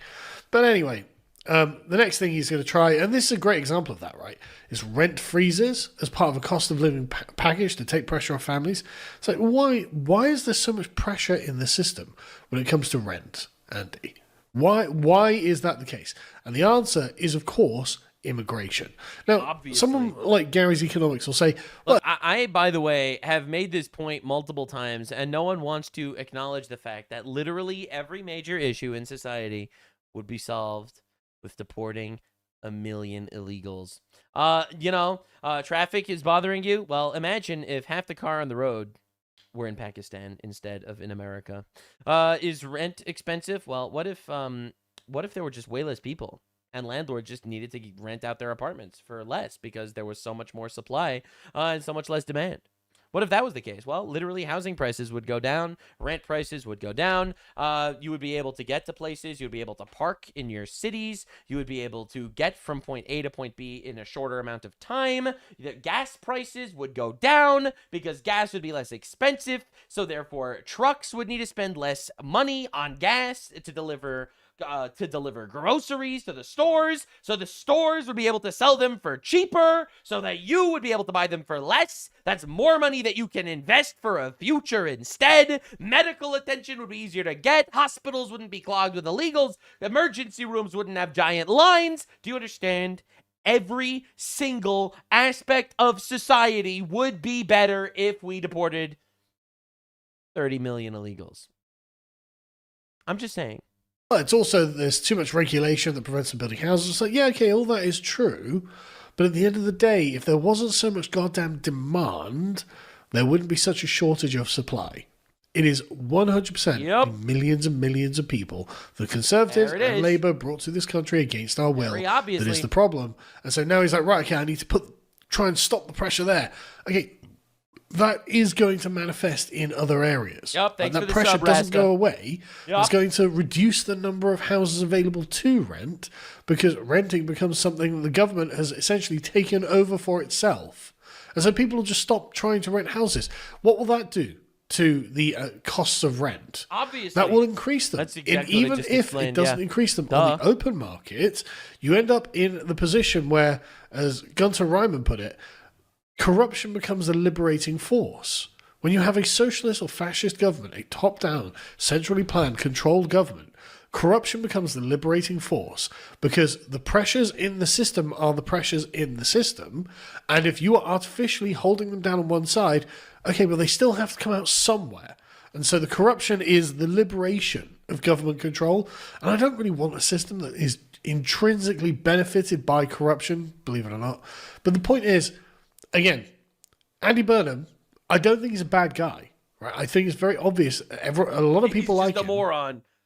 He's a lot of people who genuinely love him, and he wants to do the right thing. He's just a fucking midwit. And that's what we are consigned to. Again, that is the left. The left is just evil people and midwits. That is literally the left. All right? And I think it's really clear. Forever. Governments of midwits. Oh, again and again and again. This is inevitable, right? The next... So the Americans, of course, are looking at this. Fox News like, oh, right, so 1970s socialism is back. Yeah, actually, that is what's back. Yeah. But you're acting like that's a bad thing, right? Now, it is, of course, on its own merits, a bad thing to have 1970s socialism back. And they can complain about Margaret Thatcher all they want. And I'm not any kind of Margaret Thatcher fanboy or anything, but she was clearly a response to the conditions the socialists created. Yeah. But on the plus side, at least she had a mandate to fix the problems that the socialists created. Because the problem that Keir Starmer, one of the problems with Keir Starmer is that he was covert socialism. Socialism by another name. And this meant that he was trying... Socialism is socialism by another name. I am convinced that the reason why they keep needing to rebrand communism is because communism keeps failing and killing hundreds of millions of people. All right. That's why communism was rebranded to Marxism, which was rebranded to Leninism, which was rebranded to socialism. They need to keep rebranding it because this system is garbage. It's satanic. It's garbage. It doesn't work inherently. It's antithetical to human nature. It's evil. And that's why they need to keep rebranding it. All right. You know, Pikerism is not actually a viable philosophical movement. Trying to. Unless, of course, you want to put all your enemies into gulags, in which case it does do that. In Fabian fashion, gradually bring in socialism. So the problems were actually quite difficult to identify. Andy Burnham has none of those subtleties. So he's just going to go full balls to the wall. Oh, we'll just do rent controls. We'll do a wealth tax. We'll do this. We'll do that. And he will create the conditions of the 1970s again. Now, for anyone who wasn't alive, I mean, I wasn't. I was born in 1979. But I heard from my father how these things work. As in, literally rolling blackouts, rubbish piling up in the streets, 3 or 4 day work weeks, things like that. And it was just ridiculous. The country was grinding to a halt. Nothing was working. And that's actually the only way that I think that we're going to get to a place where the next sort of like government will have a mandate to actually fix the problems. The system has to stop working. And it's like, okay, well, great. I'm actually kind of up for the system stopping working. And the thing is, they're complaining about a few things. A lot of people don't understand why I was personally worried that Keir Starmer was stepping down. And I'll explain. As it stands right now, the next election is going to be a far-right sweep, an absolute landslide. It's going to be bloody, and it's going to be huge because the left destroyed the country. So I was afraid that they were actually going to replace him with someone useless. Or with someone useful, rather. Someone that would actually make the country a little bit better. To basically take the edge off of the right-wing win that was coming. Because the truth is, there's 2 right-wing parties. There's the far right, as they call them, Restore Britain. There's the moderate right, which is Reform Britain, which, in my opinion, is controlled opposition. Because they don't actually want to deport everybody. All right? In my opinion, they're controlled opposition. They're a home for right-wing people to vote for the moderate right, which will just continue destroying the country in the same way everyone else did. All right, so in my opinion, that's the strategy. So if they replaced Keir Starmer with someone actually good, I doubt Restore Britain would be able to win in 2029. And I think you'd either end up with like center left or center right, which just means the country keeps dying. I am more than happy if they replace him with a complete and utter incompetent, blithering idiot. I think that would actually be awesome. Nationalising utilities, trains and buses. Well, I'm not against that, right? Because at the moment, our utilities, trains and buses are owned by foreign governments, or the subsidiary companies owned by foreign governments. And they're using us as a tax farm to subsidise their own national utilities. Yeah. So Reform is center-right. It's a red flag. Listen, Reform is the authorized right. They're the right that's acceptable to exist within the hyper-homosexual European framework, okay? In other words, they're left by my standards, because I don't actually view the world through a right-left paradigm so much. I view it through a right-wrong paradigm, okay? And in my stance, if you are wrong, then you're wrong. I don't care if you're right-wing but still wrong, okay? And the way I see it, they need to get all these people out of their country. Otherwise, the country's going to collapse. So it's going to be bad. It's like, no, that we shouldn't allow foreign governments to buy up our utilities. That doesn't make sense. Obviously, right? But so it's not like there aren't some useful things to be done, but it will mean that at some point things are just going to stop working. And it's like, okay, well, that's fine, because then we can get to a point where there is a justification to do something just radically different. And that was what gave Margaret Thatcher the 3 victories that she won all through the 80s and into the 90s. There have also been some other fun things that have just been lovely to watch. I mean, the bloodbath of him sacking people has been fun. OW, let's go. Sacking Liz Kendall as Technology Secretary. Oh, huge. Joe Stevens as well, Secretary. Lord Hermer as the Attorney General. Lord Hermer, never a more inveterate enemy of the British people than Lord Hermer. Good to see. My God. Honestly, good to see. And so there are a bunch of these. It's like a joke of a country. They import 1 million people that just savagely brutalize their young. They vote for a leftist to bring in more of them. The leftist destroys the country, steps down, says, says, I changed England for the better. Yeah, sure you did. Cope more. Replace him with a guy who was unelected. Okay, let's be real here. An unelected guy comes into power, complete idiot, fires everyone, replaces them all. He's going to continue to burn the country down. How did this happen? How did this happen? Where it's just like, you know, absolute, just a bit of a bloodbath. Starmer's, so it does look like there is going to be substantive change. And Rachel Reeves is gone as well. She was apparently offered defense secretary. So, well, I bet she knows about as much about that as she does the economy. Bro, defense secretary. No, she refused. You and what military? I'm the defense secretary. I have 2 boats. You mean ships? Nope. Boats. So she's gone. Excellent news. And Darren Jones, the author of Digital ID and A Starmer Lawless, gone. Let's go. So it's That's just huge. superb. David Lammy, the Oh, deputy they prime got rid minister of of him. Justice Bro, Section. that guy is dumb as bricks. The man I was ratioing into oblivion yesterday, or the day before, I can't remember which one, gone. Absolutely superb. Like, these are great. This is great news. And like, you know, John Healey is coming back. He quit under Starmer because Starmer refused to increase defense spending, things like that. It looks like Ed Miliband and Shabana Mahmood going back. Now, I don't mind Shabana Mahmood because at least she did something to reduce immigration. Ed Miliband is mental. So, I mean, everyone's worried that he's going to be made Chancellor of the Exchequer or the Energy Secretary again. Oh, great. Which it wouldn't be great. Oh, great. Well, W, they put a Muslim in charge of immigration. This will go well. This will go well. You know, like I said, things have to start breaking before we can actually fix the That's system. what I'm saying. So, listen, man, the upside of Giga Chad Keir Starmer is that he was wrecking the country, and the next election was going to be a far-right victory.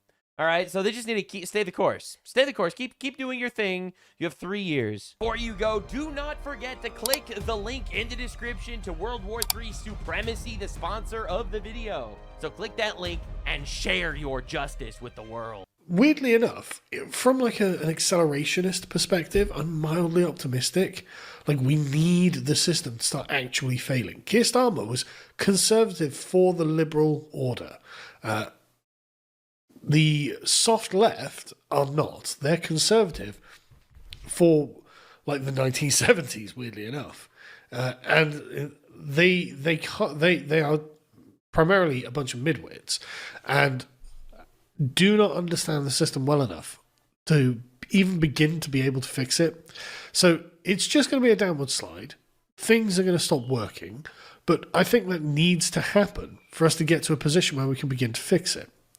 Anyway, Islander 6 is out. It is only going to... Crazy. Listen, man, I'm not normally an accelerationist, but specifically when it comes to the current situation England's in, I just think that they need to just let it stay its course. Like, you don't want a half measure. You want a whole measure. And the reality is, we're either going to see the liberation of England or we're going to have an Islamic country with a nuclear weapon that has the ability to reach the United States mainland. So, you know, anyway, let's look at our brethren. Let's look at our brethren in England and be like, yo, I do not want to be that. I do not want to be that. We will be deporting Zoran Mamdani immediately. Yeah, so anyway, thanks so much for watching. I hope you enjoyed. If you want to support me on Patreon, that'd be appreciated. Again, I'm demonetized on YouTube, and it eats me alive. But hey, that's what we're doing. We're breaking stereotypes, making videos for free. Yeah, no one saw this coming. Thank you so much for everything, you absolute legends. It's a pleasure to make content that you enjoy. So anyway, that was today's deep dive. We do a deep dive on all of the things every single weekday. I try. And it gets uploaded at hopefully 10 a.m. EST. I've been really trying to be on top of everything, and I really appreciate all your support. I do these live on kick.com/Nuxanor. It's linked in the description. If you could support me there, that would be great. If you want to just watch, if you don't, listen, man, the reality is I say what needs to be said. It's not about the money. It's about sending the message. But also, I like money also. I do. It's in my blood. What am I supposed to do? I'm literally working for free. What am I supposed to lie to you? Listen, I'm way too honest to lie to you about the fact that I like getting paid for my labor. And also, I don't like sending money to foreign countries.